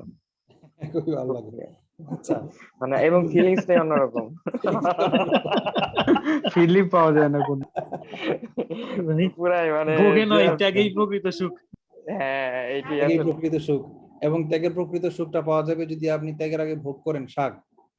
আর যদি আপনি ওই ডিমের কুসুম খান, ডিমের দেখেন কিটো ডায়েট করলে প্রবলেম কি জানেন? আপনি কিটো ডায়েট করতেছেন মনে করেন, আমি একবার করছিলাম পিরোজপুর থাকতে, প্রথম যখন লকডাউন দিল আমি তো ভয়ে অস্থির, রান্না বাড়া করতাম না তখন, হোটেলে গিয়ে খাইতাম। আমার 3 বেলা হোটেলে খাইতাম, 2 বেলাতে এমনি হোটেলে খাইতাম, মানে অফিসে যেতাম, স্টাফরা রুটি নিয়ে আসতো, সবজি নিয়ে আসতো, ডিম নিয়ে আসতো, খাইতাম। আর রাত্রিবেলা খেলতে যেতাম ব্যাডমিন্টন, খেলতে যাওয়া খেলার মাঝখানে রুটি খাইতাম, বা খেলার আগে রুটি খাইতাম, বা রাত্রে আসার সময় সবাই মিলে আড্ডা দিয়ে রুটি খাই চলে আসতাম। আর দুপুরবেলা শুধু হোটেলে ভাত খাইতাম। এখন যখন করোনা লকডাউন হলো, সব হোটেল বন্ধ, আর এদিকে প্রথম দিকে তো খুব টেনশন, আসলে কি করোনা মারাত্মক। তখন ইটালিতে যেভাবে লাশ পড়তো স্টেডিয়ামের মধ্যে, স্পেনে, ইতালিতে, আমরা তো পুরো মানে ভীত সন্ত্রস্ত ছিলাম। তো আমি বললাম যে না, বাইরে যাবো না খাওয়ার জন্য, হোটেলে তো প্রশ্নই আসে না, রান্নাও করতে পারবো না, একা থাকি, ব্যাচেলর মানুষ, ম্যারিড ব্যাচেলর, তাহলে কি করব? ডিম খাবো বেশি পরিমাণে, তাহলে কি হবে? একই সঙ্গে আমার ঝামেলা নাই, খালি সিদ্ধ করবো আর খাবো, ওয়াটার পড়ছিল, হট ওয়াটার। আর আর সুবিধা কি? ডায়েট হবে, আমি জানতাম কিটো ডায়েট, এটা ওটা তখনই জানতাম, বলতাম আমি আজকে এগ ডায়েট করবো, এগ দিয়ে কিটো ডায়েট করবো। এই সিদ্ধান্ত আমি নিয়েছিলাম। নিয়ে সকালে খেতাম 3টা ডিম, দুপুরে খেতাম 4টা ডিম, রাতে খাইতাম আরো 2-3টা ডিম, রাতে একটু কম খাইতাম। 3-4 দিন যাওয়ার পরে দেখি আমার মারাত্মক কনস্টিপেশন, মারাত্মক কনস্টিপেশন, বুঝেন? কোষ্ঠকাঠিন্য আর কি, হাগু টাইট। স্যার আপনার তখন তো প্রেশারও বেড়ে যাওয়ার কথা এত ডিম খেয়ে। হাই প্রেশার বাড়ে না, ডিপেন্ড করে হ্যাঁ, আমার হ্যাঁ, জন্য প্রেশার সকালবেলা প্রেশার লো হলে তো সেদ্ধ ডিম খাইতে বলে না? হ্যাঁ, প্রেশার লো হলে ডিমে যে কোলেস্টেরল থাকে, প্রোটিন থাকে, প্রেশার বাড়ে। কিন্তু এটা এই না, এমন না যে স্থায়ীভাবে আপনার প্রেশার বাড়াই দিবে, এমন কিছু না। আপনি যদি দিনে 7-8টা ডিম খান, অন্য কিছু না খান, সারাদিনে ভাত না খান, তাহলে গড়ে গিয়ে আপনার প্রেশার বাড়বে না, ফল করবে। প্রেশার বাড়বে কখন? ডিম খেলে ওজন বাড়বে কখন? আপনি যখন ভাত খাওয়ার পরে বাড়তি হিসেবে ডিম খান, তখন সেটা আপনার ওজন বাড়তে সাহায্য করবে। তো ডিম খেলে এবং গরুর মাংস খেলে এগুলো কি হয় জানেন? আপনার কনস্টিপেশনের জন্য দায়ী। কিন্তু শাক বা ইসবগুলের ভুসি বা বেলের শরবত বা ফল, বিশেষ করে পিস্তা ফল যেগুলো, যেমন পাকা পেঁপে, তরমুজ, এগুলো খেলে আপনার রেকটাম এবং কোলন এগুলো ক্লিয়ার হয়ে যাবে। কিভাবে বলেন তো? এই যে পাকমন্ডটা আমি আঁকলাম নীলকালি দিয়ে, এই মন্ডটা যখন নিচ দিয়ে যাবে, তখন এই সবুজটাকে ধুয়ে নিয়ে চলে যাবে, সবুজটাকে ঘষা দিয়ে নিয়ে চলে যাবে। আঠালো তো, অপাচ্য, হজম হয় নাই, মানে কি সলিড, শক্ত শক্ত পদার্থ তখনও জাপটে আছে এরকম, এগুলাকে ক্লিয়ার করে নিয়ে বের হয়ে যাবে। এই জন্য আপনার ক্যান্সারের থেকে সুরক্ষা পাবেন। কিন্তু যদি এই যে আপনার রেকটামে এবং কোলনে যদি দীর্ঘদিন এই এই পায়খানাগুলো জমে থাকে, এরা শক্ত হয়ে যাবে, কি হবে জানেন? শক্ত, সলিড হয়ে যাবে। দাঁতের গুঁড়িতে দেখেন না একসময় পাথর জমে যায়, এগুলো তো আসলে পাথর না, নরম জিনিস, খাদ্যদ্রব্য আস্তে আস্তে শক্ত হয়ে পাথর হয়ে যায়। তো এরা কি করবে? আপনার রেকটামে ক্ষয় সৃষ্টি করবে, ক্ষত সৃষ্টি করবে, তখনই ক্যান্সার উৎপন্ন হবে। এই জন্য পৃথিবীতে বেঁচে থাকতে হলে মনে রাখবেন, বিশেষ করে পুরুষদের জন্য, আজীবন প্রতিদিন আপনি রাফেজ খাবার খাইতে হবে, আঁশযুক্ত খাবার খাইতেই হবে। ভাই এই ইয়াটা, কনস্টিপেশনটা ভাই পুরুষের একদম স্বাভাবিক রোগ ভাই, অনেকেরই মানে ম্যাক্সিমামই থাকে ভাই এটা। বিশেষ অনেকেরই করে থাকে। স্মোকারদের তো আরো বেশি। এবং হ্যাঁ, এরপর অনেকেরই থাকে। 50-এর পর পুরুষদের এবং বৃদ্ধ বয়সে পুরুষদের কনস্টিপেশন অধিকাংশেরই হয়। এই জন্য ইয়াং বয়স থেকে আমাদের উচিত, এই বয়স থেকেই উচিত আমাদের রেগুলার এসবগুলোর ভুসি বাড়তি হিসেবে সাপ্লিমেন্ট হিসেবে খাওয়া। আর নর্মাল খাবারের মধ্যে প্রচুর পরিমাণে শাক রাখা, সবজি রাখা, ফল রাখা এবং সম্ভব হলে এইসবগুলোর ভুসি খাওয়া। একটা ডায়লগ আছে, an Apple a day keep your doctor away. মানে দৈনিক একটা করে আপেল খাবেন, বা ফল, আপেল বলতে এখানে ফল বোঝাইছে। দৈনিক ফল খাবেন, তাহলে ভাত একটু কম খাবেন, কার্বোহাইড্রেট কম যাবে এবং ফলটা রাফেজের কাজ করবে। এটা আপনার ন্যাচারাল ঔষধ আর কি, ন্যাচারাল ট্রিটমেন্ট। সবচেয়ে বড় ওষুধ হচ্ছে কি জানেন? Prevention is better than cure. রোগ হইলো পরে চিকিৎসা করলাম, তার চেয়ে রোগ যেন না হয় সেভাবে লাইফস্টাইল মেনটেন করা হচ্ছে বুদ্ধিমানের কাজ। হ্যাঁ, ভাতের পরিবর্তে রুটি খাইলে কাজ হয় না? মানে ভাত খুব একটা কমাই না। দিয়ে রুটি। রুটি রাফেজ না, রুটিও কার্বোহাইড্রেট। আপনি হ্যাঁ, সম পরিমাণ ভাত আর সম পরিমাণ রুটি খাইলে কথা একটাই, ওইটা ওই যে, এটাকে কি বলে জানেন? এফসিআর নাম শুনেছেন? Food conversion rate. FCR, food conversion rate. আরেকটা শব্দ আছে গ্লাইসেমিক ইন্ডেক্স। ভাই যত যাই বললেন সবজির বিকল্প নাই, এটা হলো সবজির main বিকল্প জিনিস। নাই। রুটি খাইলে ভাতের চেয়ে 90 বা 10% কম খাইলেন আর কি, 90% কার্বোহাইড্রেট খাইলেন। কিন্তু সবজি যখন আপনি খাবেন, তখন 10% খাইলেন কার্বোহাইড্রেট, 90% খাইলেন আপনি সবজি, প্রোটিন এবং অন্যান্য গুলো দেখেন। ওই ভাই, ওই আমার খালাতো ভাই লেগে ডাক্তার ভাই, বুঝছেন? তো ওই ঈদের সময় তো ওদের বাসায় যাওয়া হয়, তো ওই সময় একটা গল্প করছিল ভাই, বুঝছেন? একটা কনস্টিপেশনের রোগী 7 দিন পায়খানা হয় না, পুরা কি অবস্থা, বুঝছেন ভাই? পুরা আটকে গেছে। তো ওইটা অপারেশন থিয়েটারে নিয়ে গেছে, বুঝছেন? এখন ভাই যখন ওই কাইটা বলে কি নাকি ভাই, ভাই গন্ধে ভাই পুরা ডাক্তাররা পালায় যায় আর কি। এই কথা শুনে আমি তো দ্যাট ওয়াজ এ জোকস না?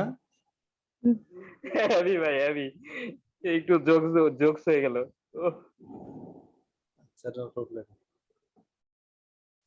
আচ্ছা, এখন যেটা বলছিলাম যে গ্লাইসেমিক ইন্ডেক্স শব্দটা শিখে রাখবেন। এটা মানে কি জানেন? যে কত পরিমাণ গ্লুকোজ আছে দেখবেন। ভাত এবং গম, চাউল এবং গম এবং ভুট্টা, তিনোটাই গ্লাইসেমিক, তিনোটাই গ্লুকোজ। কিন্তু তিনটার মধ্যে যেটা গ্লাইসেমিক ইন্ডেক্স একটু কম, সেটা খেলে আপনার বডিতে গ্লুকোজ বেশি কম কম ঢুকবে, আপনার ওজন বাড়ার প্রবণতা কমবে। এই জন্য ভাতের চেয়ে গমের গ্লাইসেমিক ইন্ডেক্স একটু কম আর কি। গম এবং ভুট্টা ভাতের চেয়ে একটু কম, খুব বেশি না, ধরেন 185 বা 190 এরকম, 10% আপনার কম খাইলেন, এটা খুব বেশি পার্থক্য না, ঠিক আছে? কারণ যদি আপনি ভাত ভাই খাইলেন আপনার 100 গ্রাম, রুটি খাইলেন 400 গ্রাম, তাহলে কি লাভ হইলো? তাহলে তো আর ক্ষতি ক্ষতি হইলো। ভাই এইটা নিয়ে আমি খুব সমস্যা আছি ভাই, আমার ওজন খুব দ্রুত বাড়তেছে। মানে আমি তো মানে বিগত 2 বছর আগে আমার একটা অ্যাক্সিডেন্ট হয়েছিল, তার আগে তো আমি প্রচুর খেলাধুলা করতাম। অ্যাক্সিডেন্ট হওয়ার পরে এই 2 বছর 2.5 বছর আমি মোটামুটি কোনো খেলাধুলার ভিতরে নাই। তো আমার ওজন যে কি হারে বাড়তেছে আমি সেম প্রবলেম আমার ভাই। আমি 2 বছর 2.5 বছর ধরে খেলাধুলা থেকে বাইরে, যার কারণে আমিও, আমার আ- ওজন বেড়ে গেছে। আমি তো ভাই খেলাধুলার জগতে মোটামুটি সব খেলাই মানে ধুমসে খেলি, ক্রিকেট, ফুটবল, ব্যাডমিন্টন যা আছে, ভলিবল খুবই খেলছি। কিন্তু এই 2 বছর অ্যাক্সিডেন্ট করার পরে আমি আর মোটামুটি কোনো খেলাধুলার ভিতরে নাই, এই জন্য আমার ওজন ভাই খুব দ্রুত বাড়তেছে। খুব টেনশনে আছি। টেনশনে কিছু নাই, শুধু হাঁটবা সকালে 20 মিনিট, বিকালে 20 মিনিট, দেখবা 3 মাস পরে রেজাল্ট শুরু হবে। বলবা যে ভাই হাঁটছি তো 1 সপ্তাহ, কিছু লাভ হয় না, 1 সপ্তাহের ফল পাবো ভাই না। সকালে তো ঘুম ভাঙে না, তবে আমি বিকালে এখন মানে সকাল একটু দরকার নাই, মানে দৌড়াতে যখন পারতেছি উঠবা তো। তখন। বিকালে সকাল মাঠে 10টায় যেয়ে আমি উঠলে 10টার মোটামুটি, সময় হাঁটবা।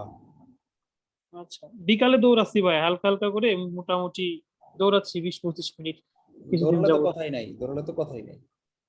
আচ্ছা, আমরা একটু আমিষটা শিখি। এ পর্যন্ত আবিষ্কৃত অ্যামাইনো অ্যাসিডের সংখ্যা কয়টা? 20টা। আর 8টা অ্যামাইনো অ্যাসিডকে বলে অপরিহার্য অ্যামাইনো অ্যাসিড। অ্যামাইনো অ্যাসিডের কিছু নামগুলো শিখে রাখেন, ভাই গ্লাইসিন, লিউসিন। উপরের ভাই অবজেক্টিভটা ভালো লাগছে ভাই। এই কনস্টিপেশনের ক নাম্বার অপশন সংবিধান দিছে। এটা কিন্তু অনেকেই দিবে ভাই, কনস্টিটিউশনের জায়গায় কনস্টিপেশন, এটা অনেকেই দিবে। নির্বাচনী এলাকা চিন্তা করেন। ভাই এই প্রথম 2 অপশন দিকে দাগাই দিবে ভাই। ও এটা ভালো লাগছে ভাই।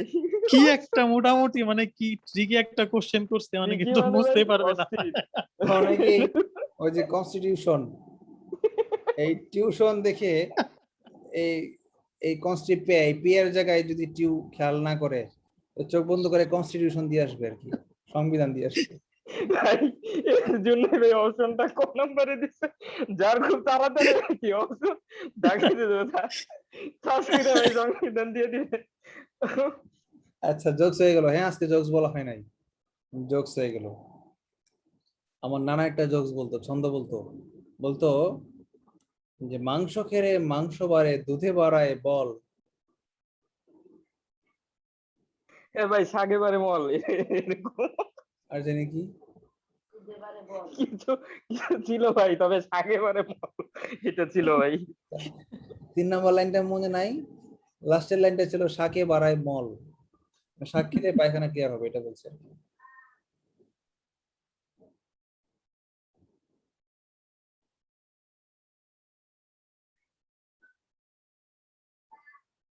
আচ্ছা আমরা এবার চলে আসি এই phenyl alanine lysine threonine methionine tryptophan, এই 8টা হচ্ছে কি অপরিহার্য অ্যামাইনো অ্যাসিড।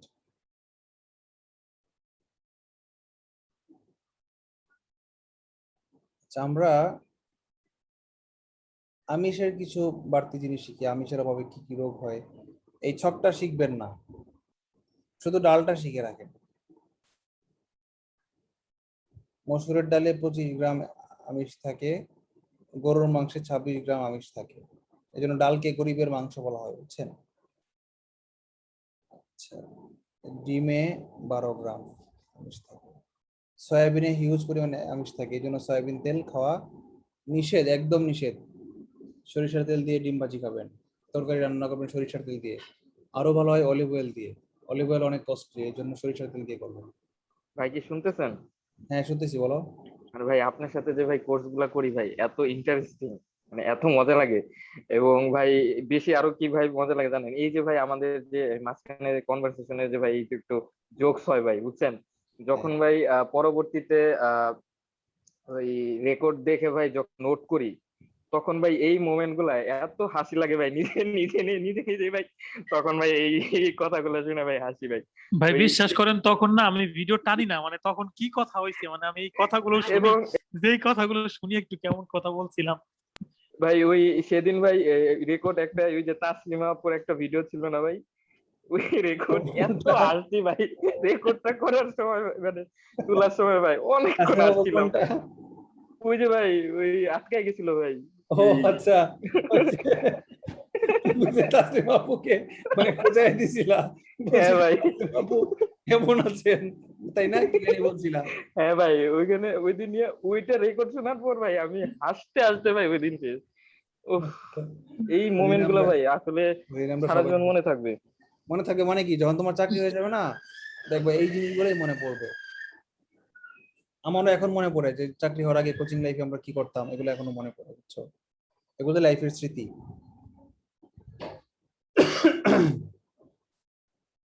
আচ্ছা আরেকটু কয়েকটা জিনিস আমরা একটু দেখি, যে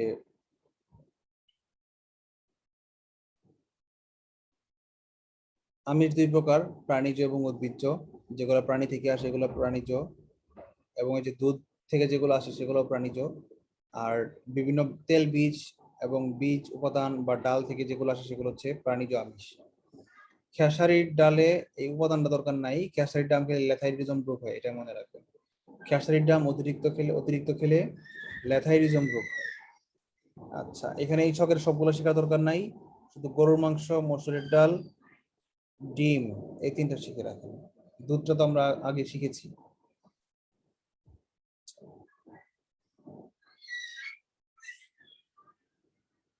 রোগ প্রতিরোধকারী অ্যান্টিবডি আমিষ থেকে তৈরি হয়। কোলাজেন এক প্রকার প্রোটিন।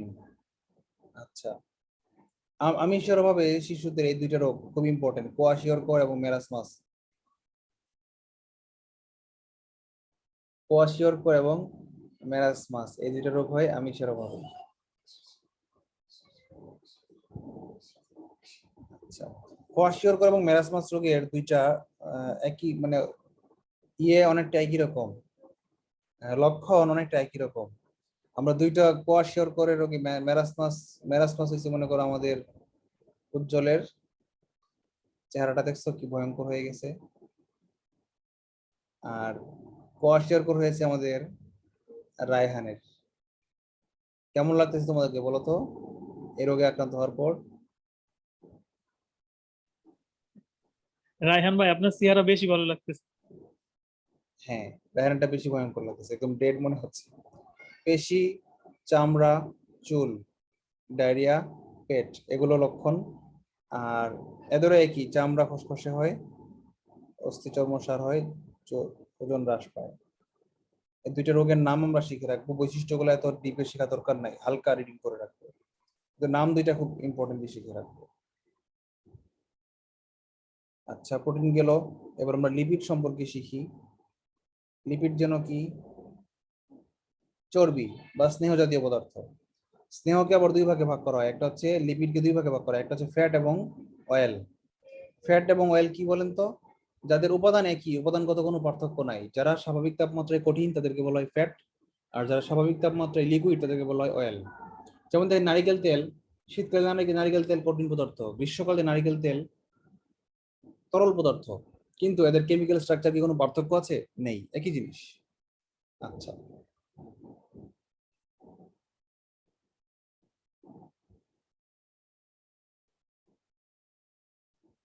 স্নেহ পদার্থের পরিপাক হয়ে ফ্যাটি অ্যাসিড এবং গ্লিসারলে পরিণত হয়। গ্লিসারল এবং ফ্যাটি অ্যাসিডের সমন্বয়েই স্নেহ পদার্থ গঠিত। যদি বলা হয় প্রোটিনের না, আমিষের মৌলিক উপাদান কি? Amino acid. শর্করার মৌলিক উপাদান কি? স্যাকারাইড। স্নেহ পদার্থের মৌলিক উপাদান কি? দুইটা, একটা হচ্ছে ফ্যাটি অ্যাসিড আর একটা হচ্ছে গ্লিসারল। ঠিক আছে? আচ্ছা,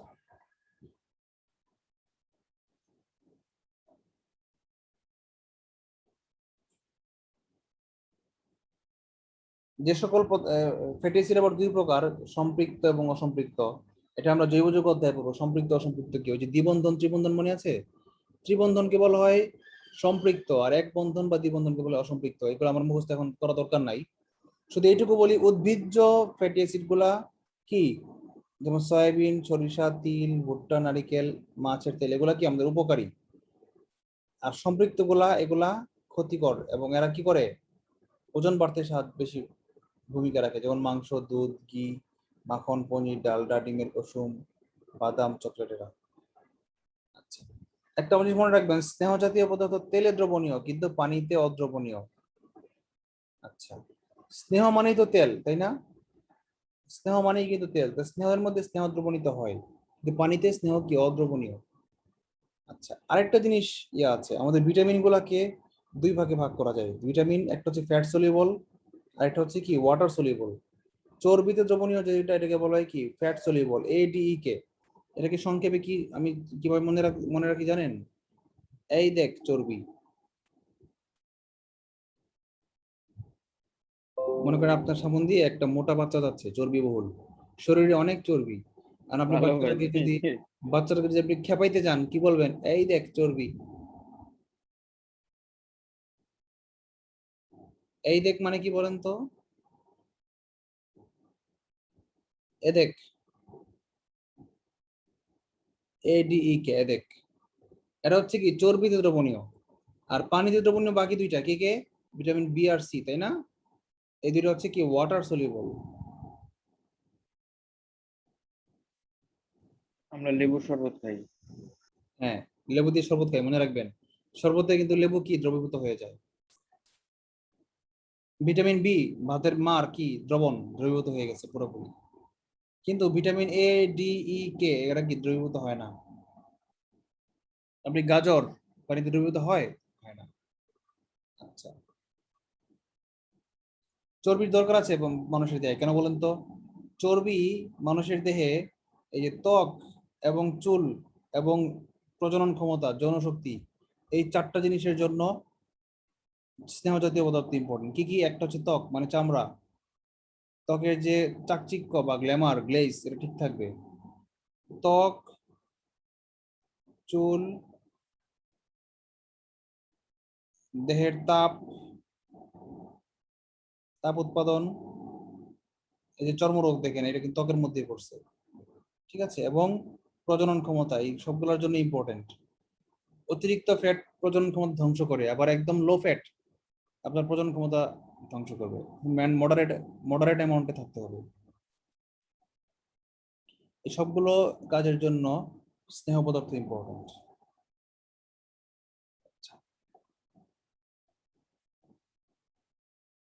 এবার আমরা আসি ভিটামিন, একটা বিশাল চ্যাপ্টার। হ্যাঁ, ভিটামিন যে একটু আগে বলছিলাম তেলে দ্রবণীয় এদেক, আর পানিতে দ্রবণীয় ভিটামিন বি আর সি লেখা আছে এখানে। আচ্ছা, সবুজ তরিতরকারিতে থাকে সবচেয়ে বেশি ভিটামিন থাকে। শাক শাক কেন তেল দিয়ে রান্না করতে হয়, এটা একটা অ্যানালিটিক্যাল কোশ্চেন। কারণ কি, শাকের যে ভিটামিন গুলো আছে এগুলা কি ওয়াটার সলিউবল না, এগুলো ফ্যাট সলিউবল, তেল সলিউবল, এই জন্য তেল দিয়ে রান্না করতে হয়। আচ্ছা, আবার vitamin D, vitamin B, vitamin K এগুলো মানুষের দেহে সংশ্লিষ্ট হয়। ভিটামিন ডি কোত্থেকে সংশ্লিষ্ট হয়? সূর্যের আলো থেকে। সূর্যের আলোতে ভিটামিন ডি থাকে না। একদিন রায়হান জিজ্ঞেস করছিলাম, মনে আছে? সূর্যের আলোতে ভিটামিন ডি আসে না, আসে হ্যাঁ কি ভাই। আলট্রাভায়োলেট। কিন্তু ওই আলট্রাভায়োলেট রশ্মি কি করে মানুষের দেহের ভিতরে ভিটামিন ডি সংশ্লেষিত হতে সাহায্য করে, ঠিক আছে। আবার ভিটামিন এ কোত্থেকে কে সাহায্য করে? বিটা বিটা ক্যারোটিন সাহায্য করে। ভিটামিন বি কমপ্লেক্স কোথায় থাকে? চা পাতায়। এটা একটা বিসিএস আসছে 40তম থেকে। এবার আমরা ভিটামিন, বিভিন্ন প্রকার ভিটামিনের জানবো। ভিটামিন বি কমপ্লেক্স মানে কি? কমপ্লেক্স কেন বলা হয়েছে? অনেকগুলো ভিটামিন বি, যেমন ভিটামিন বি ওয়ান এর কেমিক্যাল নাম থায়ামিন। থায়ামিনের অভাবে বা ভিটামিন বি ওয়ান এর অভাবে ছোটদের বেরি বেরি রোগ হয়। আবার ভিটামিন ডি এর অভাবে কি হয়? রিকেটস রোগ হয়, মনে আছে? আমরা সামনে দেখবো। আচ্ছা, রিবোফ্লাভিন মনে আছে? ছোটবেলায় আমরা হলুদ রঙের বড়ি খেতাম, 2 টাকা পাতা। ঠোঁটের এই জায়গাগুলা ঘা করলে এই যে এই জায়গাগুলা ঘা হয়ে যেত, সাদা হয়ে যেত, এগুলো রিবোফ্লাভিনের অভাবে। আপনি যদি প্রচুর পরিমাণ ভাতের মার খান তাহলে আপনার এটা হবে না। ভাতের মারে রিবোফ্লাভিন থাকে, ঠোঁটের কোন মুখের চাইতেই ঘা হয়। আচ্ছা, ভিটামিন বি 12 এর অভাবে রক্ত শূন্যত হয়, তার নাম কি? সায়ানোকোবালামিন। এটা শিখে রাখবেন, ইম্পর্টেন্ট। এই সবগুলাই কেমিক্যাল নামগুলো শিখে রাখবেন। ভিটামিন ডি এর বি6 এর নাম পাইরিডক্সিন, ভিটামিন বি9 এর নাম ফলিক অ্যাসিড। ভিটামিন সি এর নাম মূলত অ্যাসকর্বিক অ্যাসিড। মূলত ভিটামিন সি এর নাম অ্যাসকর্বিক অ্যাসিড। অপশনে যদি অ্যাসকর্বিক অ্যাসিড না থাকে তাহলে আপনারা ওই যে সাইট্রিক অ্যাসিড, যেমন লেবু ভিটামিন সি, লেবুতে কি থাকে? সাইট্রিক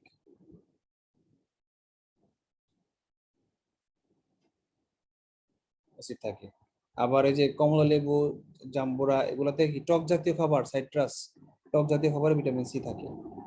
আবার ওই যে সবুজ যেগুলো আমলকি, আনারস, আমড়া, সবুজ শাকসবজি, এগুলাতে কি থাকে? ভিটামিন সি থাকে। আবার এই একই জিনিস পেকে গেলে কি ভিটামিন এ তে কনভার্ট হয়, যেমন কাঁচা আম, ভিটামিন সি প্রচুর পরিমাণে, পেকে গেলেই সি কনভার্ট হবে কিতে? এতে। ভিটামিন সি ভিটামিন এ হয়ে যাবে।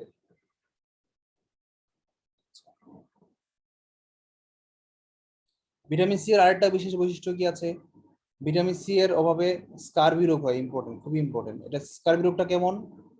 দাঁত এবং মাড়িতে পুঁজ হয় স্কারবি রোগ হলে, মাড়ি ফুলে যায়, মাড়ি থেকে রক্ত পুঁজ হয়। আরেকটা ইম্পর্টেন্ট আছে কি, এই ভিটামিন সি এর অভাবে সর্দি কাশি সহজে আক্রমণ করে। আপনারা কি খেয়াল করেছেন যে যাদের করোনার সময় ইমিউনিটি বাড়ানোর জন্য বেশি করে ভিটামিন সি খেতে বলেছে, সিবিড খেতে বলেছে, লেবু খেতে বলেছে, খেয়াল করেছেন? হ্যাঁ ভাই, প্রচুর প্রচুর ভিটামিন সি তো খেতে বলেছে, ভিটামিন সি খেতে বলেছে, ইমিউনিটি কারণ ক্ষমতা বাড়ায়। ভিটামিন সি রোগ প্রতিরোধ ক্ষমতা বাড়ায়, বিশেষ করে সর্দি কাশির জন্য।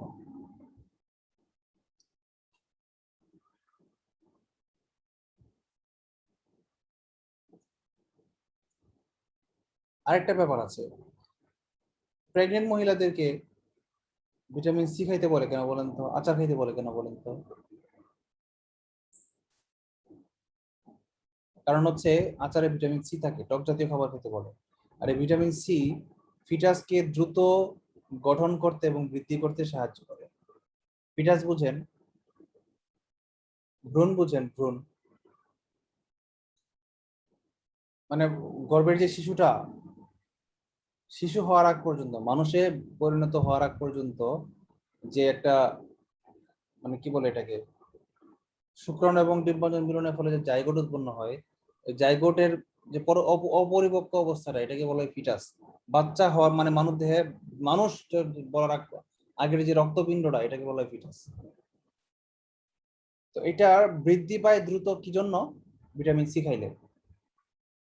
এই জন্য প্রেগনেন্ট মহিলাদেরকে প্রথম 2-3 মাস বা 4 মাস প্রচুর পরিমাণে ভিটামিন সি জাতীয় খাবার এবং টক খাবার খেতে হবে। আচ্ছা, ভিটামিন এ। ভিটামিন এ কোথায় থাকে? দুধ, মাখন, ডিম, কড মাছ এবং যকৃৎ, লিভারে প্রচুর ভিটামিন এ থাকে। মলা মাছ, মনে আছে ছোটবেলায় মলা মাছ খেতে বলে? ছোট মাছ মলা এবং ঢেলা মাছ খেতে বলে রাতকানা রোগ ইয়ে করার জন্য। এবং লাল রঙের শাকসবজি, ক্যারোটিন সমৃদ্ধ, লাল এবং হলুদ, শাকসবজিতে ভিটামিন এ বেশি থাকে, আর সবুজ শাকসবজিতে ভিটামিন সি থাকে। মনে থাকবে? আচ্ছা, এটা পড়া দরকার নাই, মুখস্থ করা দরকার নেই, মাথা ভারী করা। পাকা আম, পাকা পেঁপে, দেখেন কাঁচা বলে নাই, কাঁচা কাঁচা আমে আবার কিন্তু ভিটামিন সি থাকে।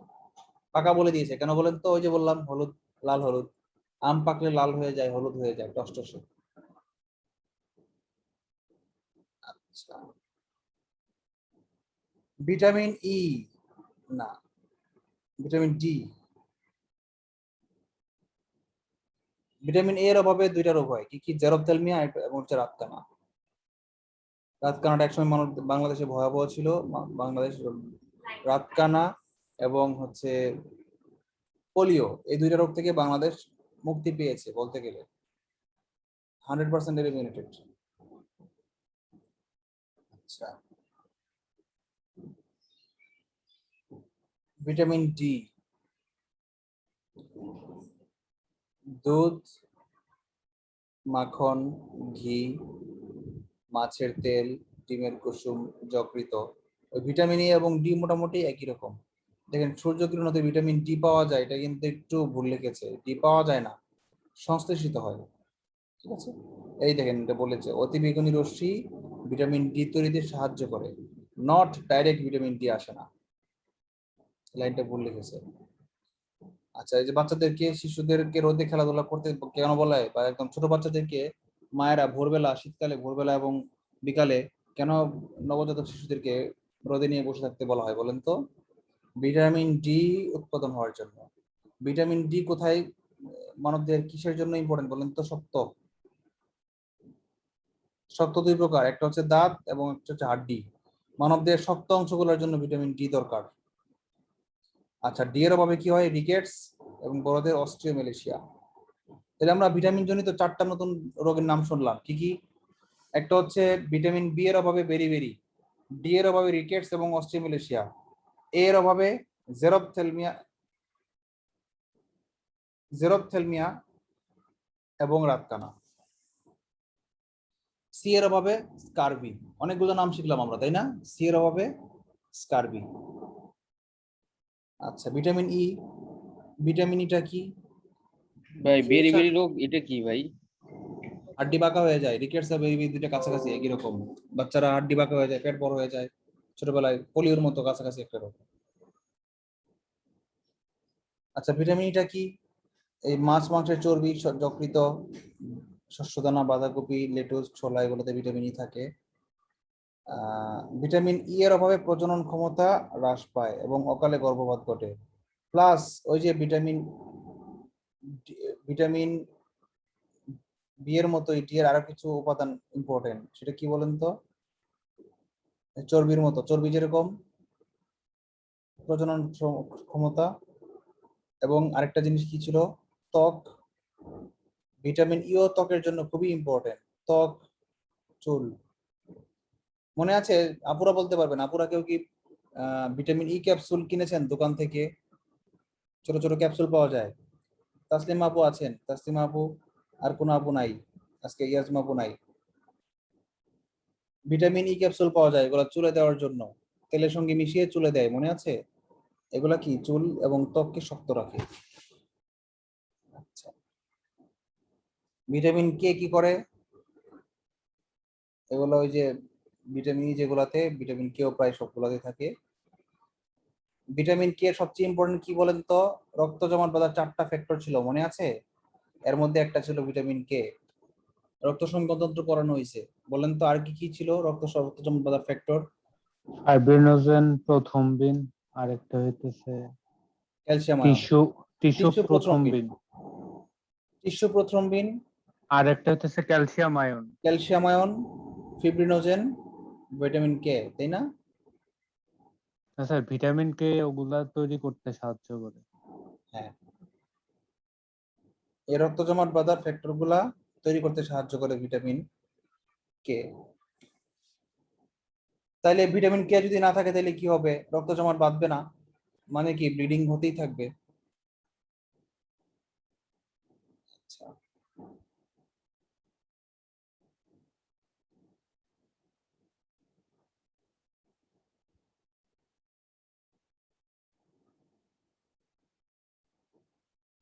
অনেকগুলো এমসিকিউ আছে, সবগুলো শিখে নিবেন, অনেকবার আসছে। আচ্ছা, খনিজ লবণ এবং পানি এগুলো শেখা দরকার। সময় হয়ে গেছে, আমরা ছেড়ে দিব। আমরা জাস্ট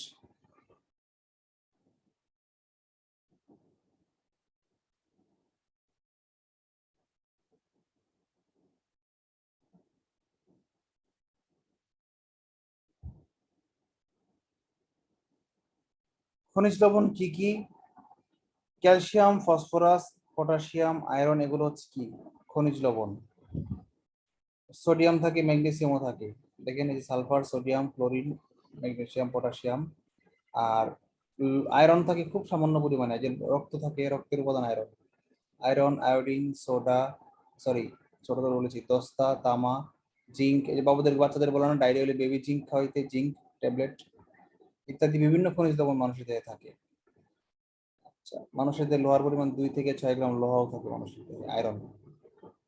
আচ্ছা, ক্যালসিয়ামের উপাদান এবং কাজগুলো শিখে রাখেন। দুধ, ডিম, মাংস। এ দেখেন দুধ, ডিম, মাংস সবগুলো খনিজ লবণের জন্য এই দুধ এবং ডিম কমন। দুধ, ডিম, যকৃৎ, এই তিনটা হচ্ছে কমন। মানে বুঝবেন কি, দুধ, ডিম, যকৃৎ হচ্ছে সকল প্রকার ভিটামিন এবং খনিজ লবণের পরিপূর্ণ। ঠিক আছে, ভাত কম খাবেন, দুধ, ডিম, যকৃৎও বেশি খাবেন। ক্যালসিয়াম আর ভিটামিন ডি একই রকম কাজ করে, শক্ত জিনিস, মানে কি হাড় এবং দাঁতের জন্য ইম্পর্টেন্ট। আর রক্ত জমাট বাঁধার জন্য ফ্যাক্টর হচ্ছে ক্যালসিয়াম 2+ আয়ন, পেশি সংকোচনের ভূমিকা রাখে। ফসফরাস হাড় এবং দাঁত, ইম্পর্টেন্ট। আর আয়রন কি যেন মনে আছে? হিমোগ্লোবিনের সাথে হিম নামক লৌহজাত পদার্থের সাথে গ্লোবিন নামক প্রোটিন, এই হিমটা কি আয়রন জাতীয় পদার্থ, আর গ্লোবিনটা কি বলেন তো? গ্লোবিনটা হচ্ছে প্রোটিন, গ্লোবিন হচ্ছে প্রোটিন, আর হিমটা হচ্ছে কি লৌহ। আচ্ছা, পটাশিয়াম কি পেশি সংকোচনে ভূমিকা রাখে।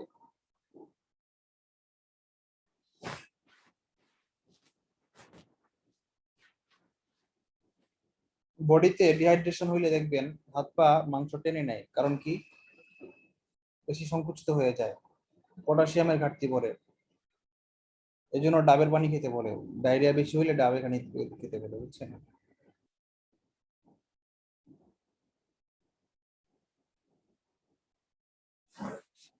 আয়োডিন সম্পর্কে একটু আলাদাভাবে লিখেছে। আয়োডিন একটা পদার্থ, এটা আমাদের দেহে খুব বেশি ইম্পর্টেন্ট। কেন বলেন তো? আয়োডিন যুক্ত লবণ খায়, তাই না? এই দেখেন বর্তমানে খাবার দ্রবণের সাথে আয়োডিন মিশানো হয় কেন?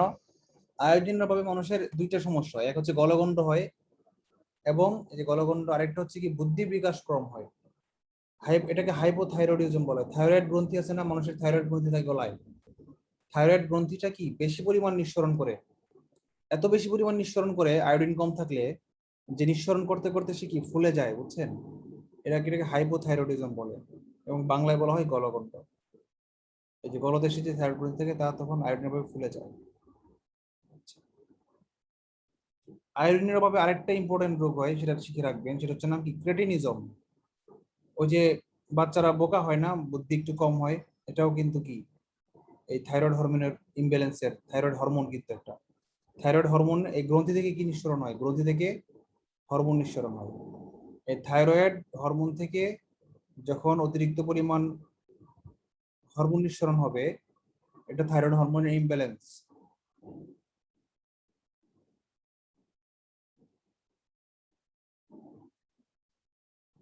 আচ্ছা, এই সামুদ্রিক উৎস থেকে প্রাপ্ত খাবারে আয়োডিন পাওয়া যায়, যেমন সামুদ্রিক শৈবালে প্রচুর পরিমাণ সামুদ্রিক শৈবাল এবং সামুদ্রিক মাছ। কেন কেন বলেন তো? কারণ সমুদ্রের পানিতে লবণাক্ততার সাথে আয়োডিনও থাকে। খনিজ দ্রব্য তো ওই মাটি ছুঁয়ে ছুঁয়ে যায়, তো বলেন তো সমুদ্রের পানি লবণাক্ত কেন? কারণ হাজার হাজার বছর ধরে নদীগুলা যে সমুদ্রে মিশেছে, তারা কি কি করে ওই মাটি থেকে লবণাক্ত পদার্থগুলোকে ধুয়ে ধুয়ে সমুদ্রে নিয়ে যাচ্ছে। এই জন্য পানি লবণাক্ত, এবং যতই দিন যাচ্ছে সমুদ্রের পানি লবণাক্ততা বাড়বে। কারণ কি? কারণ সূর্যের তাপে যখন সমুদ্র পৃষ্ঠের পানি হয়, বাষ্পীভূত হয়, তখন কিন্তু লবণ নিয়ে ওঠে না, শুধু পানিটা ওঠে, লবণগুলো কিন্তু রয়ে যায়। সেই পানিটা উপরে উঠে আবার পাহাড়ে গিয়ে বৃষ্টি হয়, পাহাড় থেকে ঢল বেয়ে নামে কি মাটির সঙ্গে স্পর্শ করে করে কেমিক্যাল নিয়ে নিয়ে সমুদ্রে যাচ্ছে, মানে কি লবণাক্ত পদার্থগুলো নিয়ে সমুদ্রে যাচ্ছে, এই জন্য পানি লবণাক্ত হচ্ছে। আচ্ছা, মানব দেহের সবচেয়ে ইম্পর্টেন্ট উপাদান হচ্ছে পানি। আপনি খাদ্য ছাড়া 5 দিন 7 দিন বেঁচে থাকতে পারবেন, পানি ছাড়া 1 দিন 2 দিনও বাঁচতে পারবেন না। মানুষের দৈনিক 2-3 লিটার হচ্ছে কমপক্ষে, সর্বোচ্চ 4 লিটারও দরকার, 4 থেকে 5 লিটারও দরকার। দেহের প্রোটোপ্লাজমের 70 থেকে 90% হচ্ছে পানি, আর মানুষের দেহের মোট ওজনের 60 থেকে 75% হচ্ছে পানি।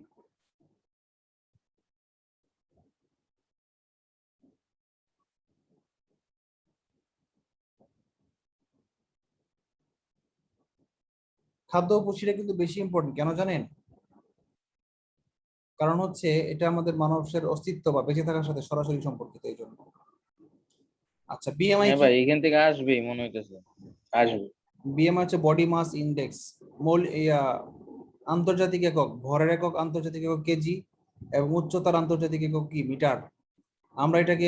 আমরা কিন্তু মিটার ইঞ্চি দিয়ে ফুট দিয়ে মাপি, কিন্তু না, বিএমআই যখন মাপবেন তখন উচ্চতাকে মিটারে প্রকাশ করবেন, করে স্কোয়ার করে দিবেন, KG per metre square, KG per metre square. 18 নিচে হলে আপনি আন্ডারওয়েট, ওজন কম, আর 18.5 থেকে 25 পর্যন্ত আপনি নর্মাল, 25-এর বাইরে 25 থেকে 30 পর্যন্ত ওভারওয়েট বা প্রি ওবেস, স্থূলতার প্রাক স্থূলতা, আর 30-এর বেশি হয়ে গেলে আপনি রিস্ক জোনে আছেন, স্থূল মানে ওয়েট, আপনি ওবেসিটি অর্থ স্থূলতা, ওবেস অর্থ অ্যাডজেক্টিভ, স্থূল, আর ওবেসিটি বানানটা ভুল হয়েছে, স্থূলতা ইংরেজি ওবেস না, স্থূলতা ইংরেজি ওবেসিটি অ্যাডজেক্টিভ, ওবেসিটি নাউন, আর ওবেস হচ্ছে অ্যাডজেক্টিভ।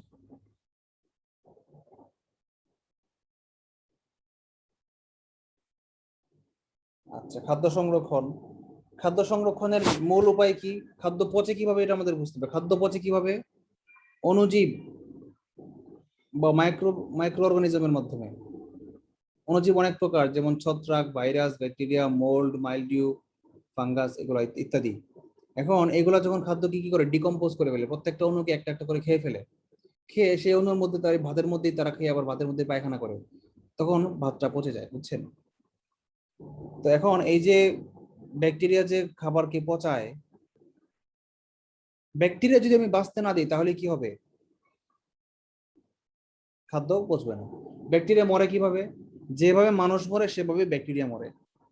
ধরেন খাবারকে যদি আপনি 0 ডিগ্রিতে বা -4 ডিগ্রি সেলসিয়াসে ফ্রিজের ভিতরে ঢুকায় রাখেন, মানুষ বাঁচবে না, ব্যাকটেরিয়াও বাঁচবে না। আবার যদি মানুষকে একটা গরম সিদ্ধ পানিতে ডুবান, মানুষ মারা যাবে, ব্যাকটেরিয়াও মারা যাবে। ব্যাকটেরিয়া তো মানুষ, তাই না? ওদের তো প্রাণ আছে, ওরা তো মরে। তো খাবারকে যদি আপনি ফুটান তাহলে কি হবে? ব্যাকটেরিয়া মারা যাবে। অথবা যদি ব্যাকটেরিয়াকে পানি থেকে দূরে রাখেন, পানি দিতে খাইতে না দেন, একদম শুকায় ফেলেন, যেমন কি শুটকি, মুড়ি, চিড়া, এরা পচে না কেন বলেন তো? কারণ এগুলোতে পানি নাই। পানি ছাড়া ছত্রাক বাঁচতে পারে না। ছত্রাকের বাঁচার জন্য কমফোর্টেবল জোন কি ব্যাকটেরিয়ার? এগার মিডিয়া বলা হয় এটাকে, এগার মিডিয়া। ব্যাকটেরিয়া বাঁচে কোথায়? এগার মাধ্যমে বাঁচে। এগারের মানে কি জানেন? হাই হিউমিডিটি থাকতে হবে এবং ওয়ার্ম টেম্পারেচার থাকতে হবে, 40 থেকে 60 ডিগ্রি সেলসিয়াস টেম্পারেচার থাকতে হবে। আচ্ছা, তাহলে খাদ্য সংরক্ষণে অনেকগুলো নীতি আছে। উচ্চ তাপে, নিম্ন পানি শুকিয়ে, উচ্চ তাপে, তারপর নিম্ন তাপ কই?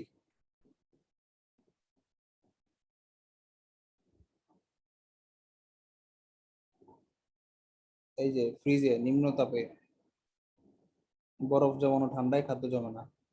আরেকটা আছে, আরেকটা হচ্ছে কি পিকলিং। এই যে লবণ, চিনি, সিরকা, তেল, এদের মধ্যে এদের আবার টেকনোলজিটা আলাদা। এটাকে বলা হয় কি জানেন? আচারীকরণ, পিকলিং। PICKLE, পিকল অর্থ হচ্ছে আচার, পিকলিং অর্থ হচ্ছে কি আচারই তৈরিকরণ, আচার তৈরিকরণ। আচারের মধ্যে কিন্তু পানি থাকবে, কিন্তু এই সিরকা, লবণ এবং তেল ওই পানির সংস্পর্শে ওই ব্যাকটেরিয়াকে যেতে দিবে না, ফলে আপনার ওই আমটা পচবে না। দেখেন কাশ্মীরি আচার, আম বা বড়ই পচনশীল দ্রব্য, শুকায় নাই, কিন্তু তেল এবং সিরকার কারণে কি হবে? বায়ুর যে আর্দ্রতা আছে, আর্দ্রতার যে পানিটা সেটা ঢুকতে পারবে না। ঠিক আছে, সিরকার মধ্যে ডুবে থাকবে, হ্যাঁ ভাই, যার ওই ফলে আমের আচার গুলা তো ওই তেলেই ডুবানো থাকে প্রায়। হ্যাঁ তেলে ডুবানো থাকে, যার কারণে পানির সংস্পর্শে পায় না, ফলে ব্যাকটেরিয়া পচাইতে পারে না। এ হচ্ছে আমরা শিখলাম খাদ্য সংরক্ষণ। খাদ্য সংরক্ষণে আরেকটা ইম্পর্টেন্ট ইয়ে হচ্ছে, বিজ্ঞানী লুই পাস্তুর, লিখে রাখেন, লুই পাস্তুর একটা পদ্ধতির নাম আবিষ্কার করেন, তার নাম হচ্ছে পাস্তুরাইজেশন, বাংলায় বলা হয় পাস্তুরায়ন। পাস্তুরায়ন হচ্ছে কি দুধ সংরক্ষণের একটা পদ্ধতি। কিভাবে? 70 ডিগ্রি সেলসিয়াস তাপমাত্রায় 30 মিনিট জাল দিয়ে, তাপ দিয়ে দ্রুত 12 থেকে 14 ডিগ্রি সেলসিয়াস তাপমাত্রায় ঠান্ডা করতে হবে।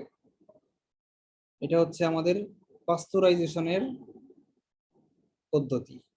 ইম্পর্টেন্ট, শিখে রাখেন, তাহলে দুধ অনেক দিন, অনেকক্ষণ পর্যন্ত যে থাকবে।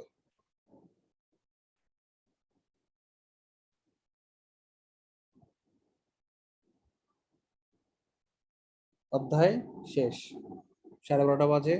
ভালো থাকবেন সবাই, আল্লাহ হাফেজ, আসসালামু আলাইকুম। আসসালামু আলাইকুম। ওয়ালাইকুম আসসালাম।